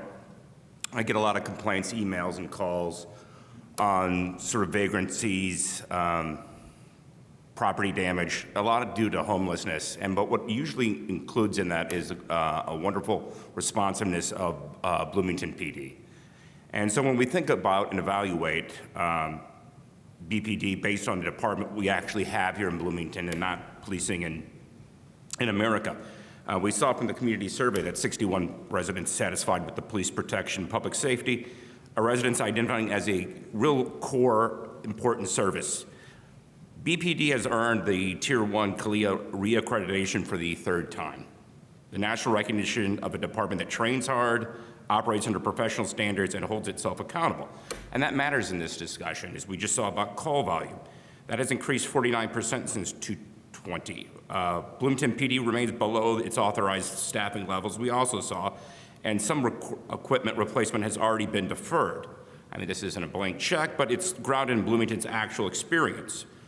Bloomington businesses hear and feel public safety conditions every day. We support making sure BPD has the people, the equipment, technology, and hopefully soon headquarters necessary to do their job, and making those investments before deferred needs become more expensive problems down the road. And thank you for your time. Thank you very much. Anybody online? We have one person online, Okay. Mr. Paul Russo. Fantastic. Mr. Russo, you can unmute yourself, and you have 2 minutes. Hi, Paul Rousseau here. Thanks for giving me the opportunity. I'll be brief. I think that a speeding motor vehicle is like a loaded gun. Operating a motor vehicle at illegal speeds or while impaired is violent crime. Why don't we treat this like violent crime of other kinds? I'm also astounded that for traffic enforcement, Police Chief Dieckhoff doubts that punishment deters crime. That's all. Thank you. Thank you very much, Mr. Russo. Anybody else online with a comment? Nope. Anybody else in chambers? Nope. We'll come back to council for final comments. Councilmember Piedmont Smith. I was just wondering, is there a separate presentation for dispatch? I don't think it was addressed, really. Because I do have a question about it, but maybe I should have asked earlier. Go ahead. You can ask it now. So in the org chart for dispatch, it says, or maybe I was reading it wrong, but it says 18 positions and 14 vacancies. And Yes. Deputy Mayor Knapp is shaking her head. I know I checked with her earlier, but I wanted to, for the public record, clarify that, please. Let me find the numbers. I'm sorry. Go ahead. Deputy Mayor Knapp, I just updated the answer actually in your questions, but there are 32 positions, and at the time that total, and at the time we created the org chart, it was 18 filled and 14 empty. It's now 10 empty and 22 filled. Yes. Well, that is a relief. Thank you very much. Any other council comments as we wrap up this section? Councilmember Rello. Thank you. Thank you, Chief Dieckhoff. First, I want to extend my appreciation to the mayor and administration for locating and working on the new facility that's to your liking, that works for you. I fully support your goal of reaching 105 officers, as was the target in the NOVAC report of 2020. I think it's important to deter, reduce, and investigate crime, to make sure that we're not, imposing overtime on our officers, current officers. And I think it allows greater interaction with the public if we have, police that can actually walk a beat, be seen in the community, and also, as Mr. Rousseau said, to deter speeding. If we're going to be serious about public safety and that includes pedestrian safety, biking safety, we can't have people speed with impunity, which I happen to witness. I think a lot of people have described. And I think not the only way, but one way to address that certainly is to have more police issuing tickets to send a message to people that they can't do that. It works in other communities, it should work here, it seems to me. So thank you for your work. Thank you. Any other comments from council members? Councilmember Strasburg. I just want to address the discretionary nature of giving tickets to at-fault drivers. From what I understand, the discretionary nature of that tends to mean that there are just not tickets issued, not just for Bloomington PD, but across the state, from what I understand in the bits of research that I've done around this. And I find that simply just not sufficient in general. And as Councilmember Rallo just said, and as our public commenter mentioned, I do think that whether or not we feel like it deters, it is one of the only things that we can actually do. And I think sometimes we just have to use the tools that we have, because our tools are perhaps limited.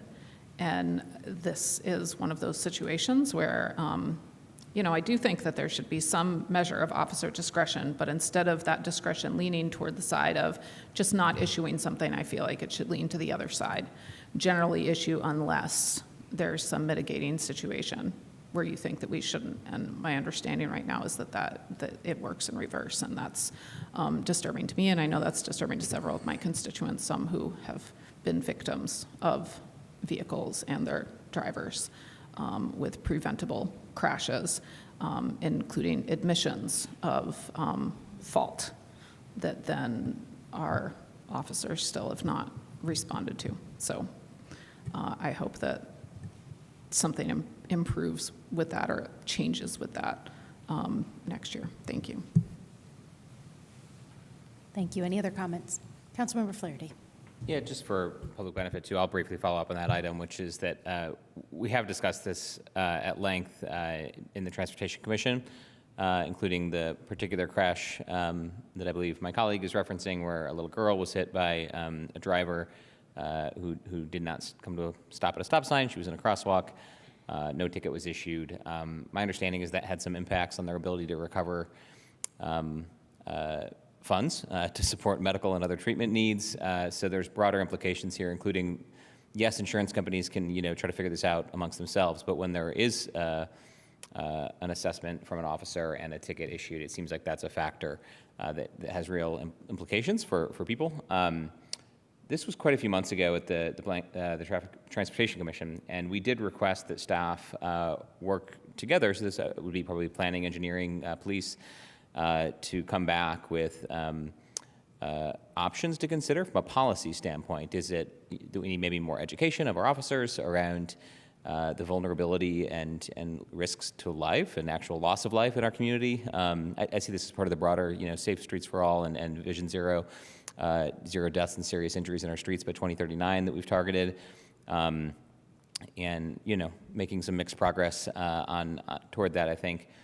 So just noting that this is an ongoing policy conversation with one of our commissions that I serve on, and we haven't heard back from staff on it, but I most recently have requested that any outstanding items that, kind of are out for multiple months, that we're getting reports on those on a monthly basis at the Transportation Commission, because we do have a number that might be considered more challenging items, so to speak, from the administration perspective, if it wasn't something they proposed, and they've sort of languished and kind of fallen off our docket. So we're trying to make sure that we don't lose sight of those policy issues, because it's really the commission that should be driving that agenda as a resident-led body supported by appointments from the mayor and council. Thanks. Thank you. Any other comments? All right.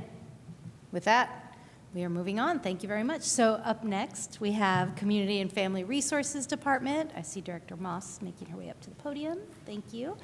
Please state your name, and you have 15 minutes to present. Good evening, council members. My name is Shatoya Moss, and I'm the Director for the Community and Family Resources Department. This evening, I will review our 2027 budget through 3 pillars that really define our department: resources, partnerships, and belonging.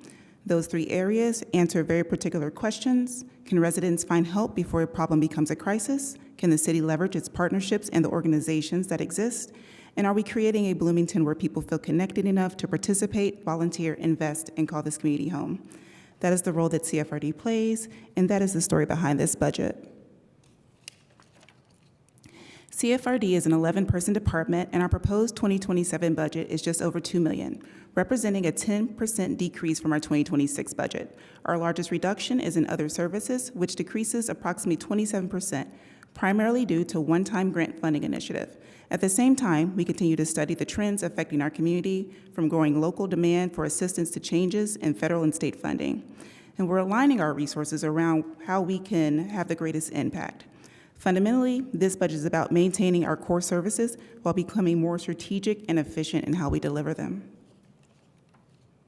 Our first pillar, resources, directly connects to the priorities around housing, homelessness, public safety, and community and well-being. One example of what targeted intervention can accomplish is our $46,000 emergency food access investment to Hoosier Hills Food Bank.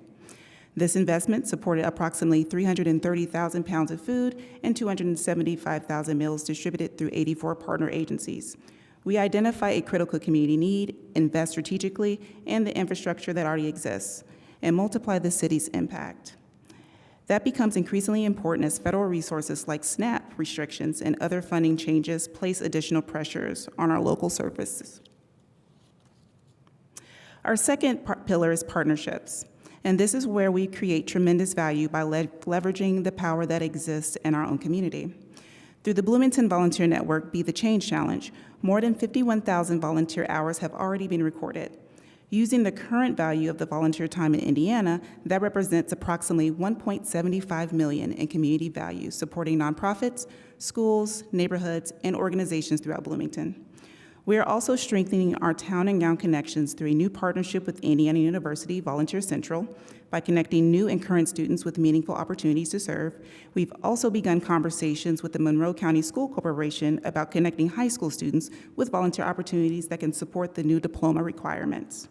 We're on track to reach our 100,000 hours goal by December, which would represent approximately $3.4 million in community value. Maximizing public dollars by building the connections and the capacity that allows Bloomington to solve problems together. And I want to point out, at the time that we submitted these slides, that was the current number for volunteer hours. We are currently, by today, 58,000, which is easily translated to $1.97 million in community value. Our third pillar is belonging. I don't want this word to be mistaken for something that is simply nice to have. Belonging is a community asset. This year's Juneteenth celebration brought more than 11,000 people to Switchyard Park, the largest attendance we've had for this event, and included more than 40 community vendors, along with Indiana University, businesses, nonprofits, artists, and other partners. Programs like Juneteenth, the Women's Market, Fiesta, accessibility programs, youth leadership initiatives, and others create opportunities for people to participate in Bloomington. We talk about what makes Bloomington Bloomington. This is a part of it. People don't experience their city through budget spreadsheets. They experience through the community we create around them. Looking ahead to 2027, our resource strategy is centered on one idea: access before crises. We will continue strengthening the After Hours Ambassadors program by expanding community-based de-escalation training. This is a free training that equips residents with practical tools to safely de-escalate situations, build rapport, and help move someone toward a safer outcome. We've already seen a strong interest, with more than 50 plus signed up for our next training, which takes place on August 20th. We will also expand Helping Bloomington Monroe by bringing more kiosks to 2 additional library locations and making it easier for residents to connect with assistance where they already are. Together, these efforts create prevention infrastructure, when people know what to do, where to go, and how to respond early. We have a greater opportunity to address challenges before they become crises, reducing the impact on both the resident and the broader community. For partnerships, our focus is on strengthening the systems and relationships that allow organizations across Bloomington to succeed. We have begun planning for the modernization of the Bloomington Volunteer Network, improving volunteer matching, data collection, and reporting so we can better connect community capacity with community need, and continue to grow those volunteer hours. We will also continue our community grants programs, advisory coalitions, and targeted public safety investments, including efforts addressing violence reduction, downtown outreach, substance use impacts, and crisis response. This work intersects with several city priorities at once, particularly public safety, economic development, homelessness, and community assets. And we can see the impact of those partnerships in various ways, from working with New Hope for Families to ensure families with children have a safe place to sleep, to partnering with the Monroe County Health Department to equip local bars and restaurants with Narcan and the knowledge to respond for an overdose.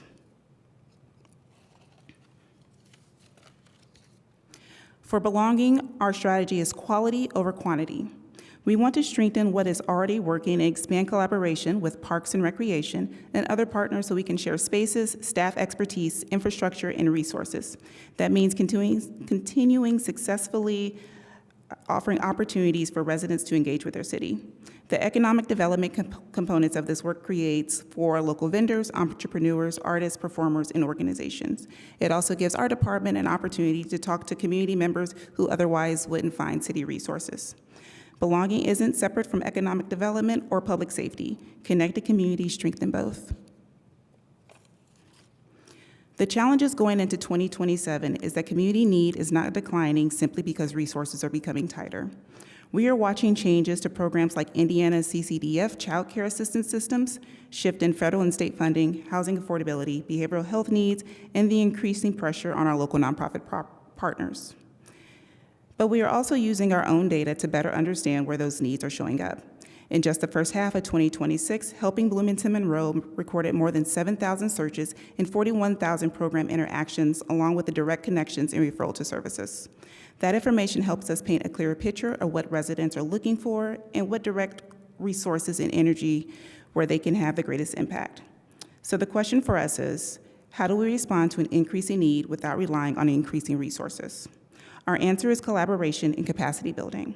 Technology helps make resource navigation and volunteer matching more efficient. Grants brings outside dollars into Bloomington. Volunteers expand community capacity. Partnerships allow organizations to build on each other's strength rather than duplicate services. And collaboration across city departments allows us to share infrastructure, expertise, and resources.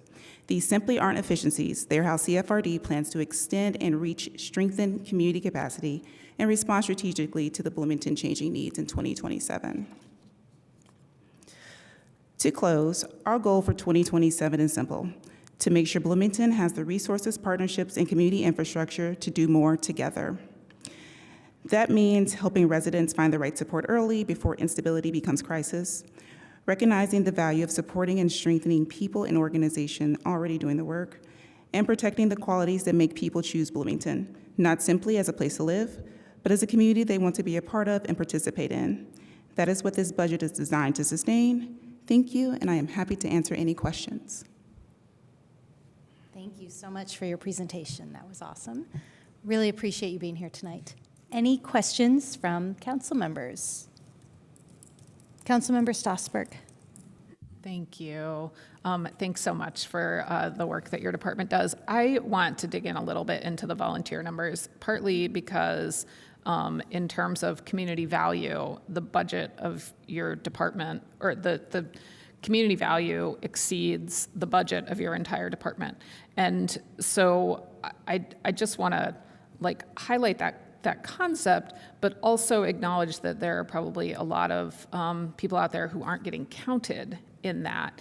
And then potentially there are people out there who are being counted that would already be doing that volunteering, but then they're also getting counted for the city. And so I'm just wondering if you have any data over the last few years, because I feel like this has been kind of a developing network over the last few years of number of organizations you've added, what you hear from the organizations in terms of more of their needs being met, partly because of the advertising that's being done, and that kind of feedback that supports that what you're doing with that volunteering is more than what would kind of be being done already. Do you know what I mean? Yes. Sorry, that was super awkward. So with the Be the Change Challenge, that was part of one of our departmental goals, was to really dig into the network and find out what's working and what's not working. Aubrey Cedar, who is the new Bloomington Volunteer Network Coordinator, has done a wonderful job at touching base with all of our partners, doing some new education on how to actually use the program if they've never used it before, and then doing some digging to get all those old volunteer hours and things that have just not worked out. As I pointed out in my budget goals, is that we're looking to update the system so it's more user-friendly, and then we can see real-time some more data. Am I answering your question? I think so. It's just this idea of outcomes, right? That I want to try to get back to in terms of outcome-based budgeting. And so a piece of that outcome, I think generally speaking, maybe for your department particularly, is to add community value. And one of the ways you talk about adding community value is to do that through belonging and having that kind of community sense. But another piece of that community value, which can be monetized, are those volunteer hours. So I'm just trying to suss out a little bit how the additional value, that your department with its organization adds on top of who would already be volunteering in this community. So that's it. So I think you've kind of answered that a little bit. And I only have 12 seconds left, so I might follow up a little bit, just in terms of, the number of organizations and how that has changed. And, if you've done surveys of the organizations and how their responses have helped you shape things so that then the community can be served better in terms of adding that value. So, Yeah, so we can supply that data to you. yeah, thanks. Thank you. Any other questions?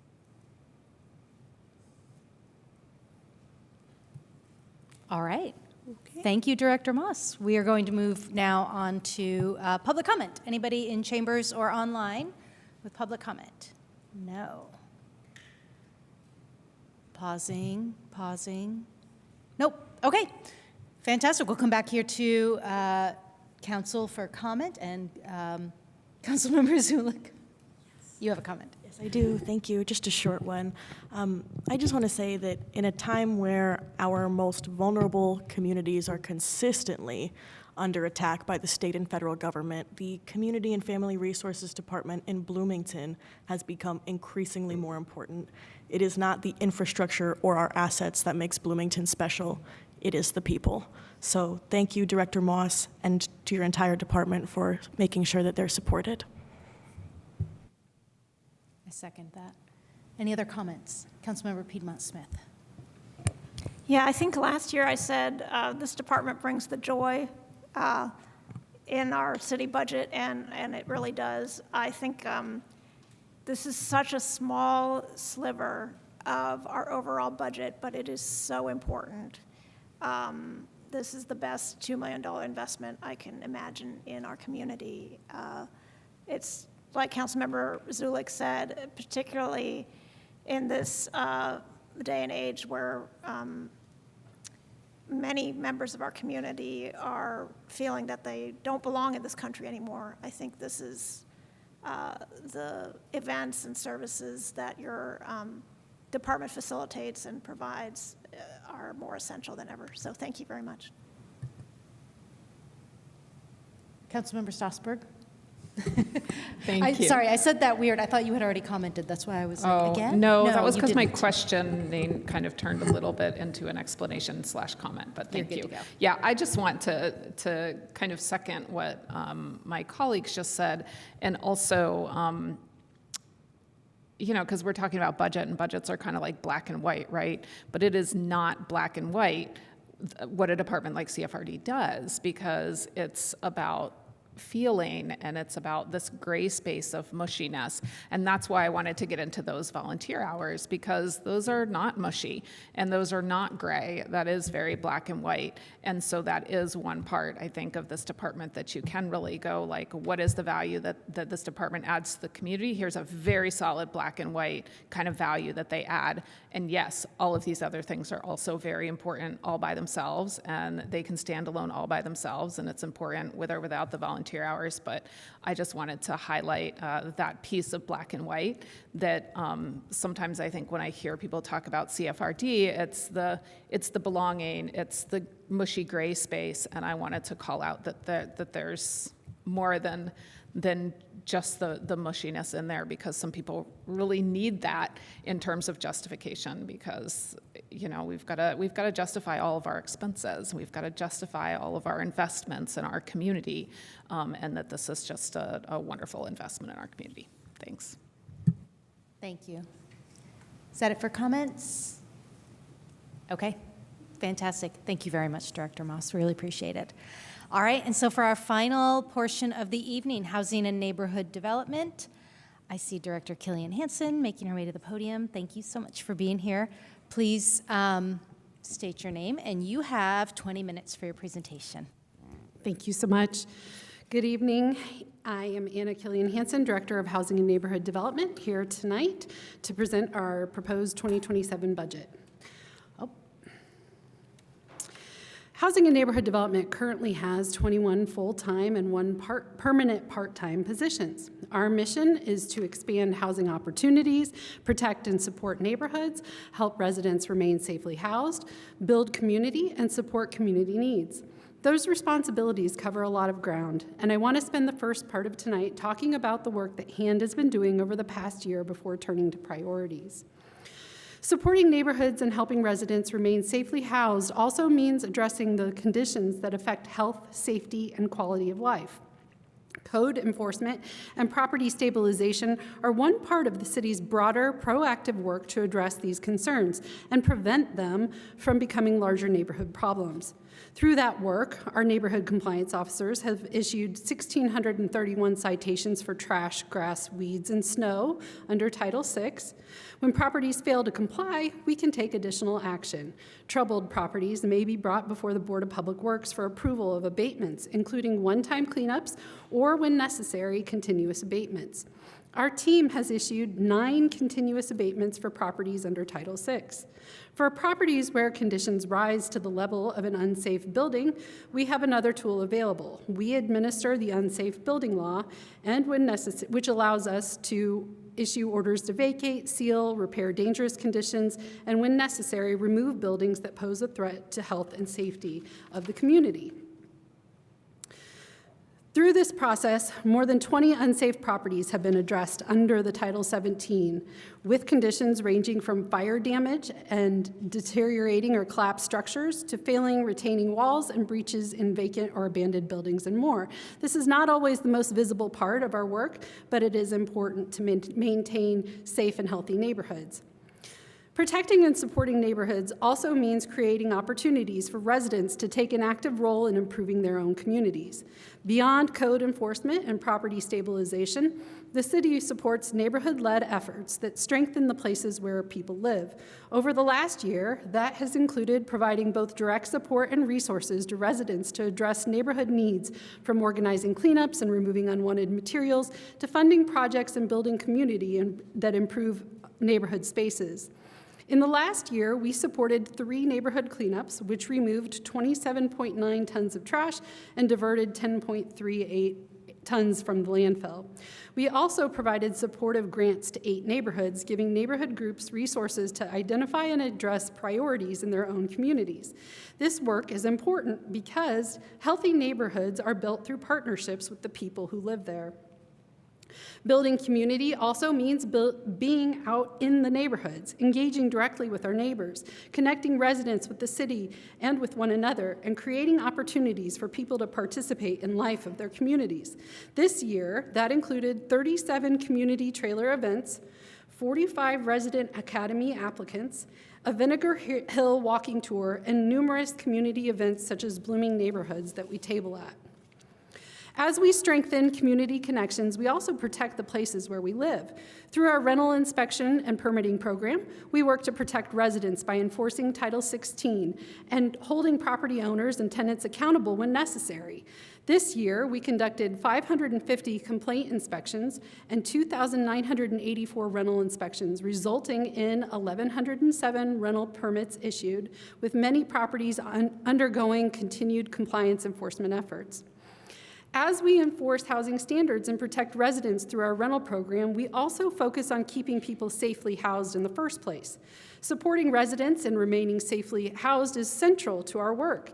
This year, we provided housing stability assistance to 25 at-risk households, eviction prevention assistance to 31 households, and emergency home repairs to help residents remain safely in their homes. We completed 2 emergency repairs with 9 additional applications currently underway. Preventing a housing crisis is almost always preferable to trying to solve one after a household has already lost its housing. But helping people remain housed is only one part of the housing equation. We also create opportunities for people to find housing that meets their needs and is within their budget.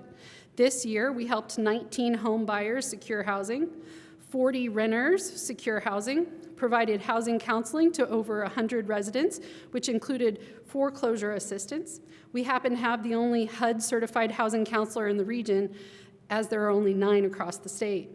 We also provided the lifelong benefit of homebuyer education to 78 first-time homebuyers. To truly support Bloomington residents, we have to look beyond the front door. The stability we help people achieve, whether through home buying, renting, counseling, or education, depends on the strength of the community around them. Housing success is reinforced by the services, facilities, and organizations that help families stay stable, navigate challenges, and build long-term well-being. That's why HAND's work doesn't stop on housing access. It extends into the broader network that keep people supported. Building community and supporting community needs means recognizing that housing is connected to so much more. Stable housing is important, but so are the services and community resources that help people stay stable, support their families, build successful lives. HAND helps strengthen that network by investing in organizations and facilities that provide critical services to our neighbors. This year, we provided social service funding and facility improvement, support to homeless sheltered, provided social service funding to food banks, supported early learning and child care center facilities, supported facilities serving mental health, special needs housing, and self-sufficiency. That network is an important part of how we respond to housing instability and homelessness. Expanding housing opportunities also means protecting the affordable housing we already have and supporting new models of housing stability and home ownership. This year, we helped preserve 48 units of existing housing as permanently affordable, supported the creation of 10 affordable cooperative housing units, and continued support for Habitat for Humanity home builds. Expanding housing opportunities requires more than supporting individual households or isolated projects. It requires enabling change that strengthen the entire housing ladder and improve affordability across the broader market. That means advancing projects that add homes to our community and removing barriers that slow or prevent unit creation. This year, that work included Hopewell's first residential neighborhood, which will create 98 new homes. Hopewell South was designed to be different by intention, not exception. It serves as a pilot to demonstrate how Bloomington can deliver the types of homes our community needs more efficiently. We are at a critical economic crossroads. This project allowed us to test a more flexible, scalable approach. We created Bloomington's first residential TIF, which supports infrastructure investment that directly enables new housing supply. And we removed barriers to unit creation in the Summit PUD, ensuring that homes planned there can actually be delivered. Each of these efforts helps unlock new housing opportunities. None of them are about special treatment. They are about strategically using tools available to us to address structural housing scarcity in a land-constrained city. When we pilot new approaches, it is because the status quo has not produced the supply our community needs. Our responsibility is to support pathways that actually deliver homes, because without advancing approaches that move the entire housing ladder, we cannot meaningfully address affordability.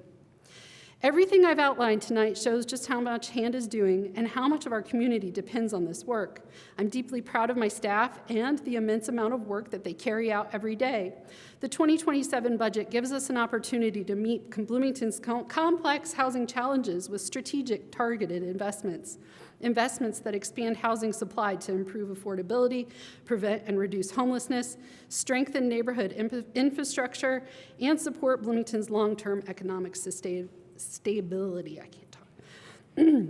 Homelessness is a wicked problem, one with no single root cause or no single solution. And strengthening our response requires the ability to provide nimble solutions. People will experience housing crises for different reasons, and there's no single intervention that will work for every household. The shortage of safe, stable, and affordable housing is the primary structural driver of homelessness, but individual households may also face financial hardship, deteriorating housing conditions, disability, behavioral health challenges, or simply an inability to find an available unit. Those circumstances require different responses. Our goal in 2027 is to give the city the flexibility to respond to different needs before a housing crisis becomes homelessness, when someone is experiencing homelessness, and as they transition back into stable housing. The goal is simple: prevent homelessness whenever possible, stabilize people when a crisis occurs, and help them return to permanent housing quickly. The key is flexibility. We cannot rely on one program, one funding mechanism, or one housing model to meet every need. Our success depends on having a range of tools that respond to what's happening in our community when it is happening. We will strategically pair these resources with other local federal funding, including HOME, HOME-ARP, CDBG, to maximize the impact of our investment. Bloomington is the most housing cost burdened metro area in Indiana. That is why my goal of improving access to housing and increasing housing supply are critical to addressing affordability at a market-wide scale, not simply asking individual projects to solve affordability one project at a time. Bloomington's housing challenge is fundamentally a supply problem. When we do not produce enough housing to meet demand, competition for housing that is available increases. That puts upward pressure on prices and makes it increasingly difficult for people to find housing that both fits their needs and their budget. And when people cannot access housing that works for them, the consequences extend beyond affordability. It can lead to housing instability, prevent households from moving as their needs change, and ultimately push people out of the community. We are already seeing the broader economic consequences of that shortage. Nearly 72% of Bloomington jobs are filled by people who live outside of our community. When workers cannot find housing here, they are pushed farther away or out of the community altogether. That makes housing supply a workforce and economic issue, not simply a housing issue. At the same time, the economics of what gets built matter. High land costs, limited on-campus housing relative to enrollment, and the cost and complexity of our development process has created conditions in which high-end, high-density projects are often among the few projects that can financially pencil. The market is responding to the incentives and constraints in front of it. If we want a different housing outcome, we have to change those conditions. Bloomington is land constrained, so increasing supply means finding ways to produce more housing within the community that we already have. At the same time, the cost of producing housing has increased significantly, making it even more important that we support viable projects and remove unnecessary barriers to production. I currently have 11 project requests totaling approximately $6 million in funding. We do our best to leverage our existing resources and fill the gaps, but without additional capacity, these projects will remain on paper rather than in reality. Partial funding does not always get units built.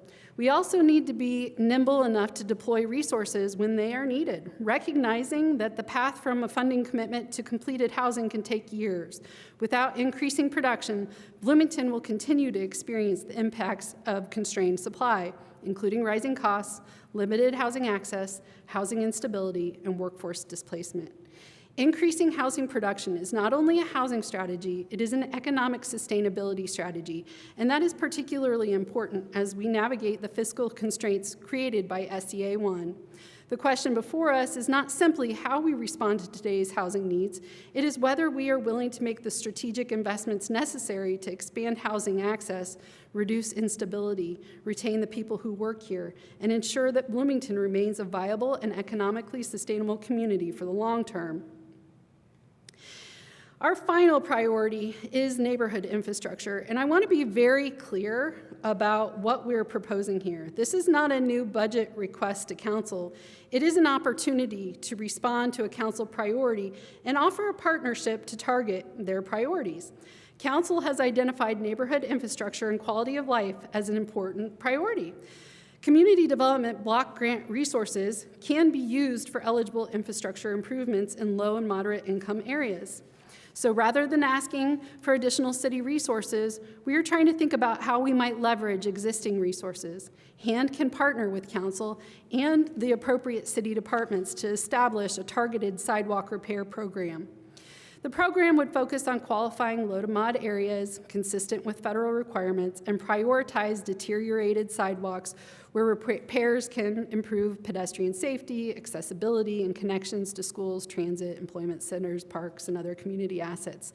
There is no associated budget request to council. What we are asking for is the opportunity to work together to determine how those resources can be used most effectively. In this case, we have an opportunity to take an existing federal resource and turn it into a safer, more accessible neighborhood infrastructure without adding to our local budget. If this is truly an important priority for council, let's figure it out, but let's figure it out together. As we look ahead to 2027, several challenges and opportunities will shape our ability to deliver on these priorities. The first is the widening gap between what it costs to build housing and what the market can support. That makes timely strategic support even more critical. A well-placed funding gap can determine whether a project gets built or stays on paper. At the same time, we have an opportunity to reduce regulatory barriers that contribute to those costs. The 21st Century Road to Housing Act signals a clear federal direction. Communities must be prepared to produce housing if we want to address affordability. The act incentivizes increased production, streamlined development processes, and better use of existing programs. For Bloomington, this is a chance to become a housing-ready community with zoning, permitting, infrastructure, development capacity, and a project pipeline capable of actually producing homes. HUD's best practice framework addresses barriers we are already examining and seen in our work at Hopewell. Crucially, federal investment will increasingly be tied to housing production performance. Under the Act's performance provision, communities that produce more housing will receive funding, while those that fall short may see reductions. Being housing ready is no longer just good policy. It will influence our ability to compete for federal resources. This moment gives Bloomington an opportunity to align our housing policies, development regulations, funding strategies, and project pipeline with where federal housing policy is headed, positioning us not just to respond to the crisis, but to take advantage of the resources designed to address it.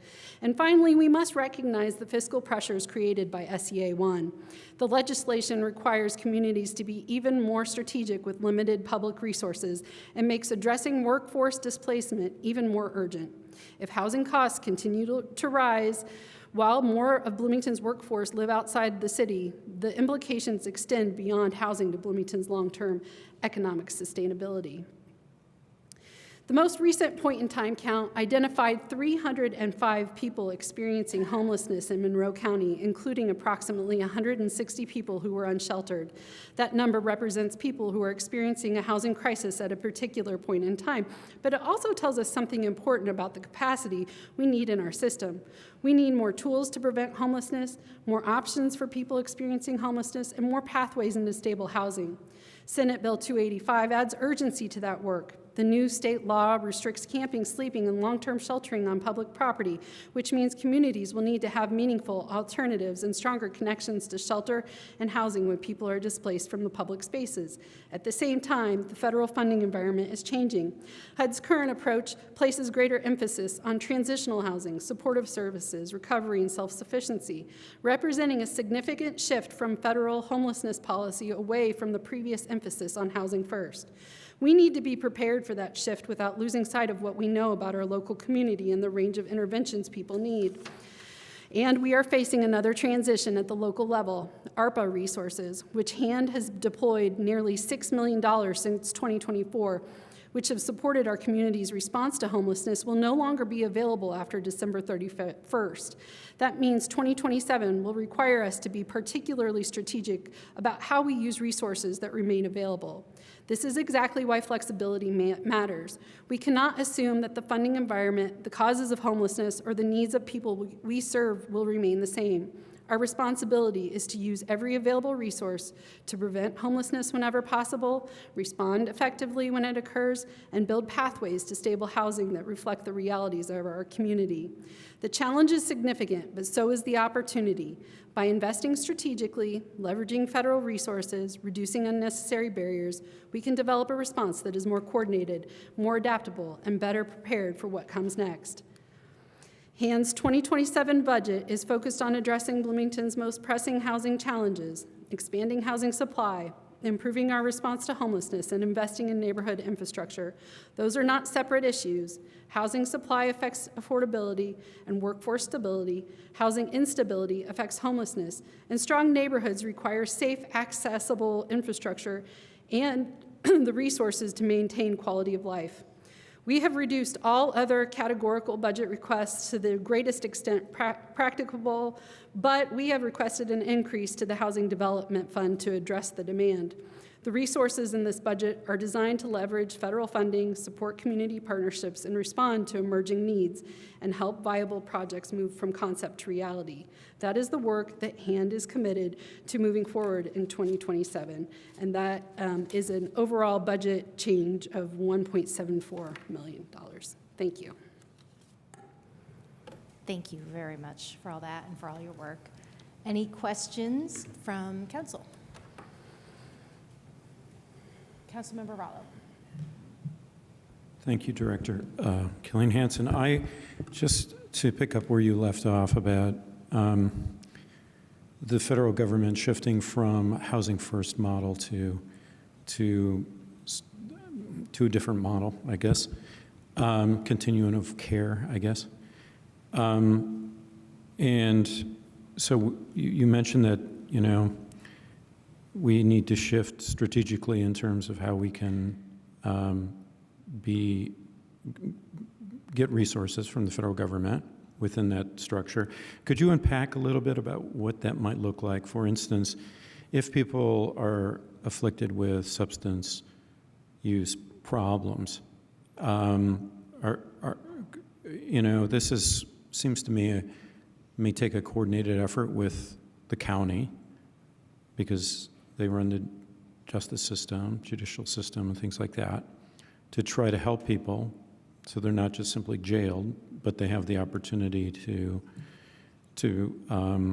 address their addiction problem, for instance.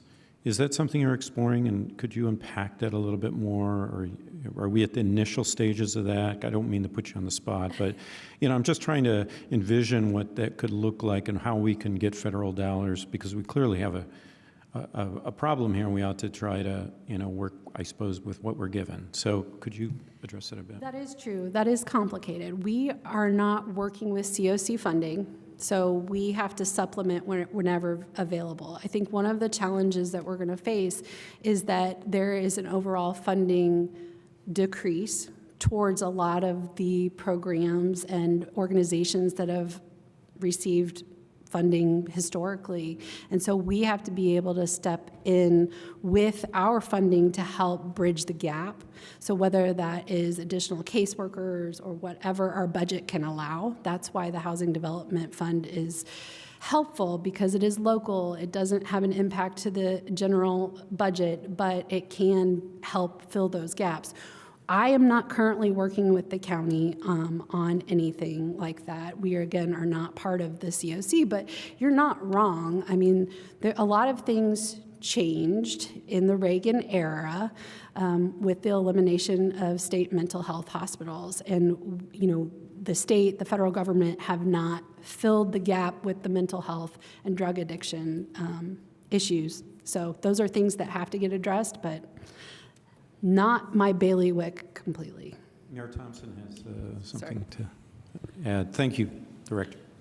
So the county is involved in various discussions that are happening right now around comprehensive services that are needed for people who are experiencing homelessness. But I do want to add that I met with Braun about, I don't know, a month and a half ago, and asked him for his support and his leadership in funding the impacts of SB 285, which is the state bill that illegalizes sleeping outside on public land. And his biggest support there is in mental health and addiction. Seems less interested in actually funding housing, which of course is what solves homelessness. But I'm leading a coalition of mayors to do the ask at the State House for that funding and other funding. And so if council members have input into what you want that ask to be, we've been working since March on this, and we have some support at the state, some Republican leadership support, which will be critical, of course, at the State House to get some funding behind mental health and addiction support. I appreciate that. I appreciate your efforts and meeting with the governor. Sorry, Councilmember Rallo, that's your 3 minutes, so the rest will have to go in I writing. talked too long, sorry. Okay. I'm sorry. Keep us on track. Any other questions? Councilmember Piedmont Smith and then Councilmember Stossberg. Yes, thank you, Ms. Killian Hansen. You had to talk quickly and go through a lot, so I hope you got a drink of water in between here. The Housing Development Fund, could we get a report on what has been funded in 2025 and so far this year And at what level and how many units of housing were produced? You can, I do not have it off the top of my head, but I'd be more than happy to provide it. More than happy to provide that to you. I know that we provided $250,000 to the Landlord Mitigation Fund, which we were not able to fund previously. I think there was a year gap there where they were operating on old funding. So their demand was there, but we did provide that to help bridge the gap with the loss of vouchers. And then maybe, since the Housing Development Fund is not the only avenue you use to support retention or creation of affordable housing, Yes. could you give us an overall report? And you mentioned a few data points in your presentation, but an overall report of how many units preserved or produced, how many households were served, cost per unit that resulted from the subsidy? From my slide deck, I can tell you the 48 units that we preserved as permanently affordable cost us $600,000. And the 10 units of cooperative living units, those were about $250,000. But I can give you that information in an overall spreadsheet. Yeah. Mm-hmm. Yeah. Okay. Yeah, absolutely. Thank you. But part of the problem with the Housing Development Fund this year has been that we have 11 funding requests, and one of them alone is $3.2 million.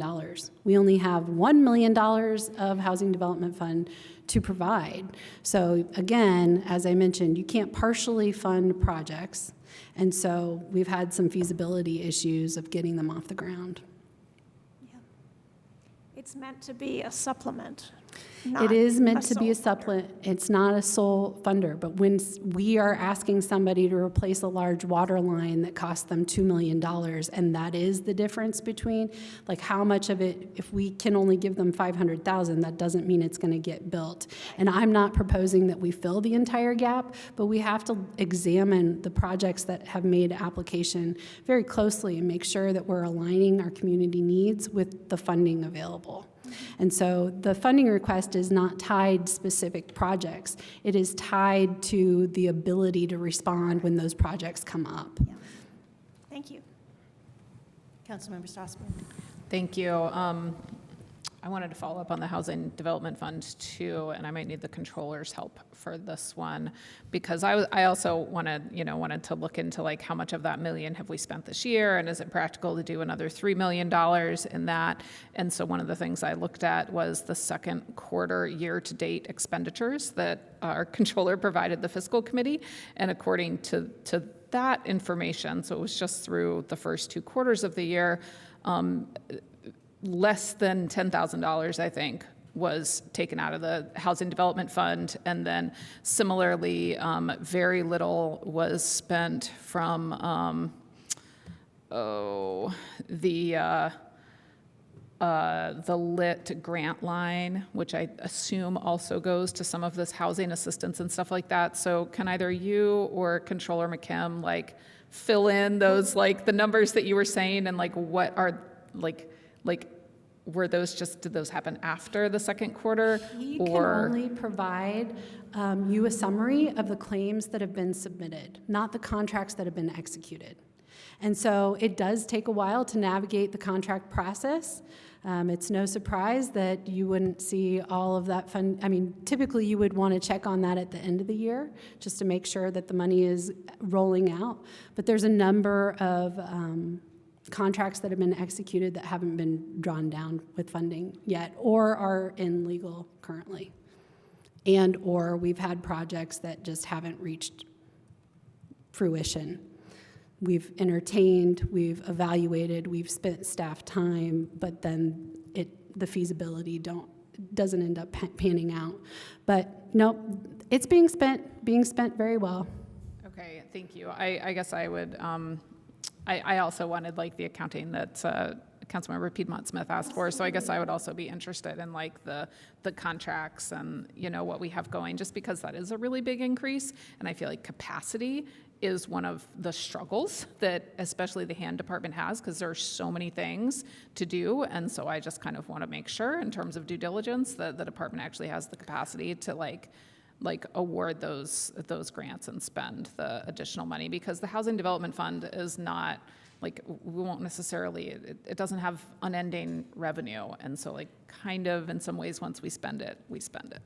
I think where you're caught is the idea that they all have to be tied to a project. We are saying that the $3 million is to be able to respond nimbly to the requests at hand and get it out the door.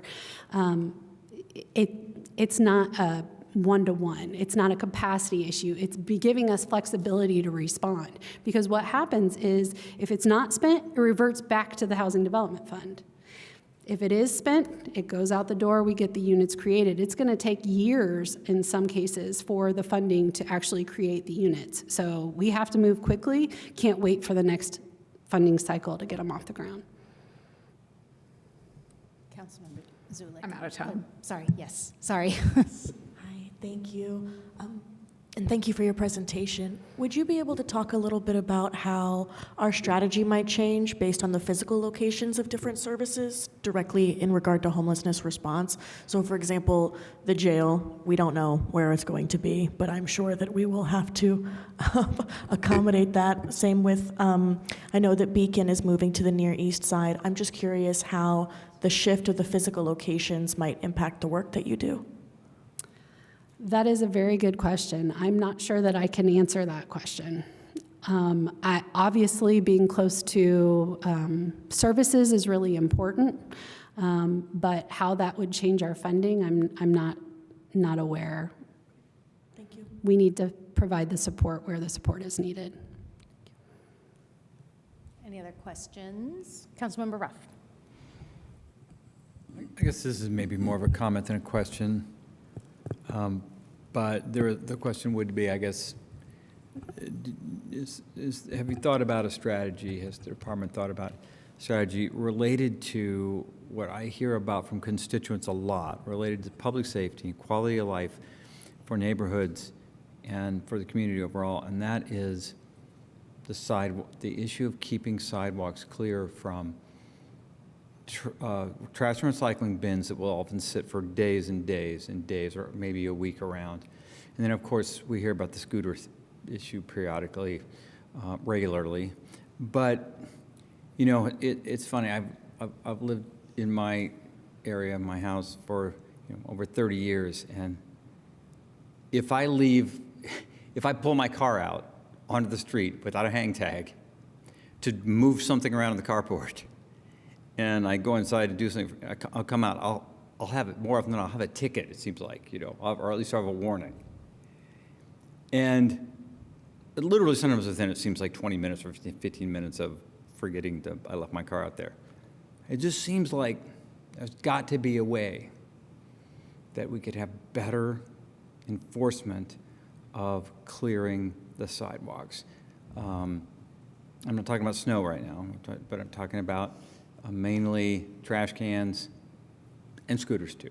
But so that's a priority. That's a priority for me, to figure out a way, and maybe if it requires some kind of budget contribution or in combination with another program, another department, something. But that's a priority for me this time. Is that a question should I respond to? Yeah, if you can, if you've thought Sure. about it, I guess. Well, I think it's important to know that the neighborhood compliance officers that are out inspecting all of the rentals and taking care of the complaint inspections are the same staff that are patrolling the neighborhoods. They get 4 hours a week following their the trash day for their neighborhood, their assigned neighborhoods, to issue citations and warnings and that kind of thing. Alternatively, I think you can see that the parking division is the most efficient department in the city. They're out there immediately, but that's their full-time job. So I think that that's part of the issue. And with the creation of so many units, I know you guys were gracious enough to give me another neighborhood compliance officer because the demand was so taxing. And that has helped a lot, but it's difficult in 4 hours to make it down every single street. That being said, I am looking at trying to help target the routes that the compliance officers are taking. So sometimes they're not always like taking the trash route. So what we're looking at is how is sanitation picking up all of the bins? How are they hitting all of the addresses in the various neighborhoods? How might we look at targeting the routes a little differently to make sure that we're getting all of the properties instead of just like the main areas, that kind of thing. So we're always trying to improve efficiency in our department, but I will take that back. Thank you. Any other questions? All right, thank you very much. We're going to move on to public comment now. Anybody in chambers or online who has a question for housing and neighborhood development? I see somebody approaching the podium. Thank you very much. Good evening again. This is Christopher MG from the Greater Bloomington Chamber of Commerce. I just want to say before I get to the budget that I want to recognize Ms. Killian Hansen and the work of HAND. She's brought some clear direction, both to HAND and the RDC, along with that practical perspective of someone who's worked in business and on the development side. And as we've seen with that presentation, which I think could have been a seminar, of what direction and what reach they're having. Chamber strongly agrees with the direction of housing, and particularly the recognition of affordability to scale that requires more housing supply. And I just want to highlight a couple things on moving the budget toward improving housing access, increasing housing production. It's a significant increase in the housing development fund that's going to move these things forward. And so we appreciate how that increased production is a market-based strategy that supports workforce retention and our long-term economic health, as she linked it so well. Employers need workers who can afford to live here. More supply and more housing choices are an important part of recruitment, retention, and growing the tax base. But obviously that funding alone doesn't produce housing. It has to be paired with faster, clear permitting and development standards that allow good projects to move financially more feasible, but that is for another department. I also want to say that the flexible homelessness intervention that targets approaches that help people move toward housing while recognizing that homeless responses increasing overall supply are related but distinct challenges. So we strongly agree with HAND's premise that improving affordability at a scale requires increased supply. The goal should now be making sure our investment strategy and our development process are pulling the same direction, getting more housing built. Thank you. Thank you very much. Anybody online for the comment? No. Yeah, go ahead. Any last comments or any more commenters in chambers? I don't see anybody. All right, so back to chambers. Council? Any council comments? Councilmember Strasburg. Thanks. I want to just comment on a couple of things that I didn't get a chance to ask about in terms of like hopes. I think that it's interesting that we're focusing CDBG grants on sidewalks when we don't have a sidewalk plan. And similarly, right now, property owners, adjacent property owners are responsible for maintenance of sidewalks. And so I just really hope that whenever that CDBG grant process goes through, that ends up being focused on low-income owners and maintenance of those sidewalks. No, I'll ask in the follow-up questions, as opposed to, I just don't want to supplement like landlords that should be taking care of their sidewalks already. So I just wanted to mention that as like, I hope that's the way that it's going to work. And I need to get back in my comments to the other things.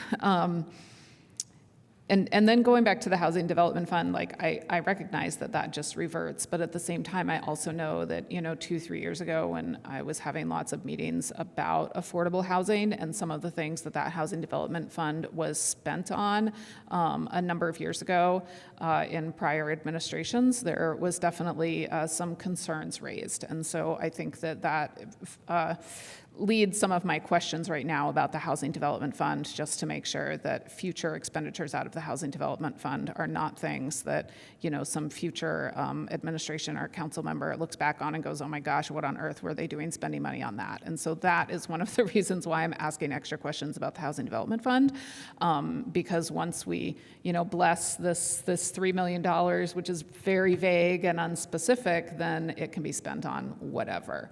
And that is, I appreciate that you need to be nimble, and I appreciate that you need that flexibility, but I hope that you also appreciate that, like, as a decision maker, I feel like I at least, want to box some, rough kind of idea about what it's been spent on so far, and then what direction you're hoping to bring it toward, because that is quite a big increase.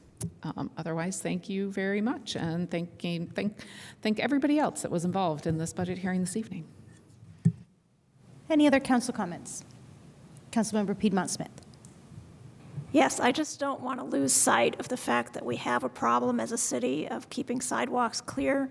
I know there are not enough people in hand to issue all the citations that are needed, and then there's, once you issue a citation, then the property owner has a certain amount of time, and in the meantime, people are walking the streets. So I just want to acknowledge that that problem is still there, and we need to have more conversations and try to figure out how best to accommodate pedestrians in snow and ice situations. Thank you. Any final comments? Councilmember Rallo. Yeah, I got a couple. Regarding sidewalks, maybe we should be considering using some of the council sidewalk budget for targeting and repairing areas with accessibility problems, because it's been brought to my attention, and actually Councilmember Ruff at constituent meetings, that this is a chronic problem, and with a lack of resources, or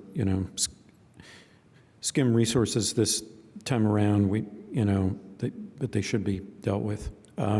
I just wanted to follow up on my query of the administration. I want to credit Mayor Thompson for meeting with the governor. I think that, as Director Killian Hansen said, the housing is it's a complicated, multivariate problem, and so there's no easy one solution, but certainly one of them is to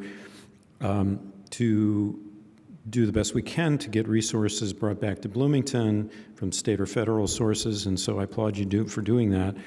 For trying to do that, and it seems to me maybe there's an opportunity with the county, because as they build their jail, I think we all want to see that not just as a punitive a place to place people,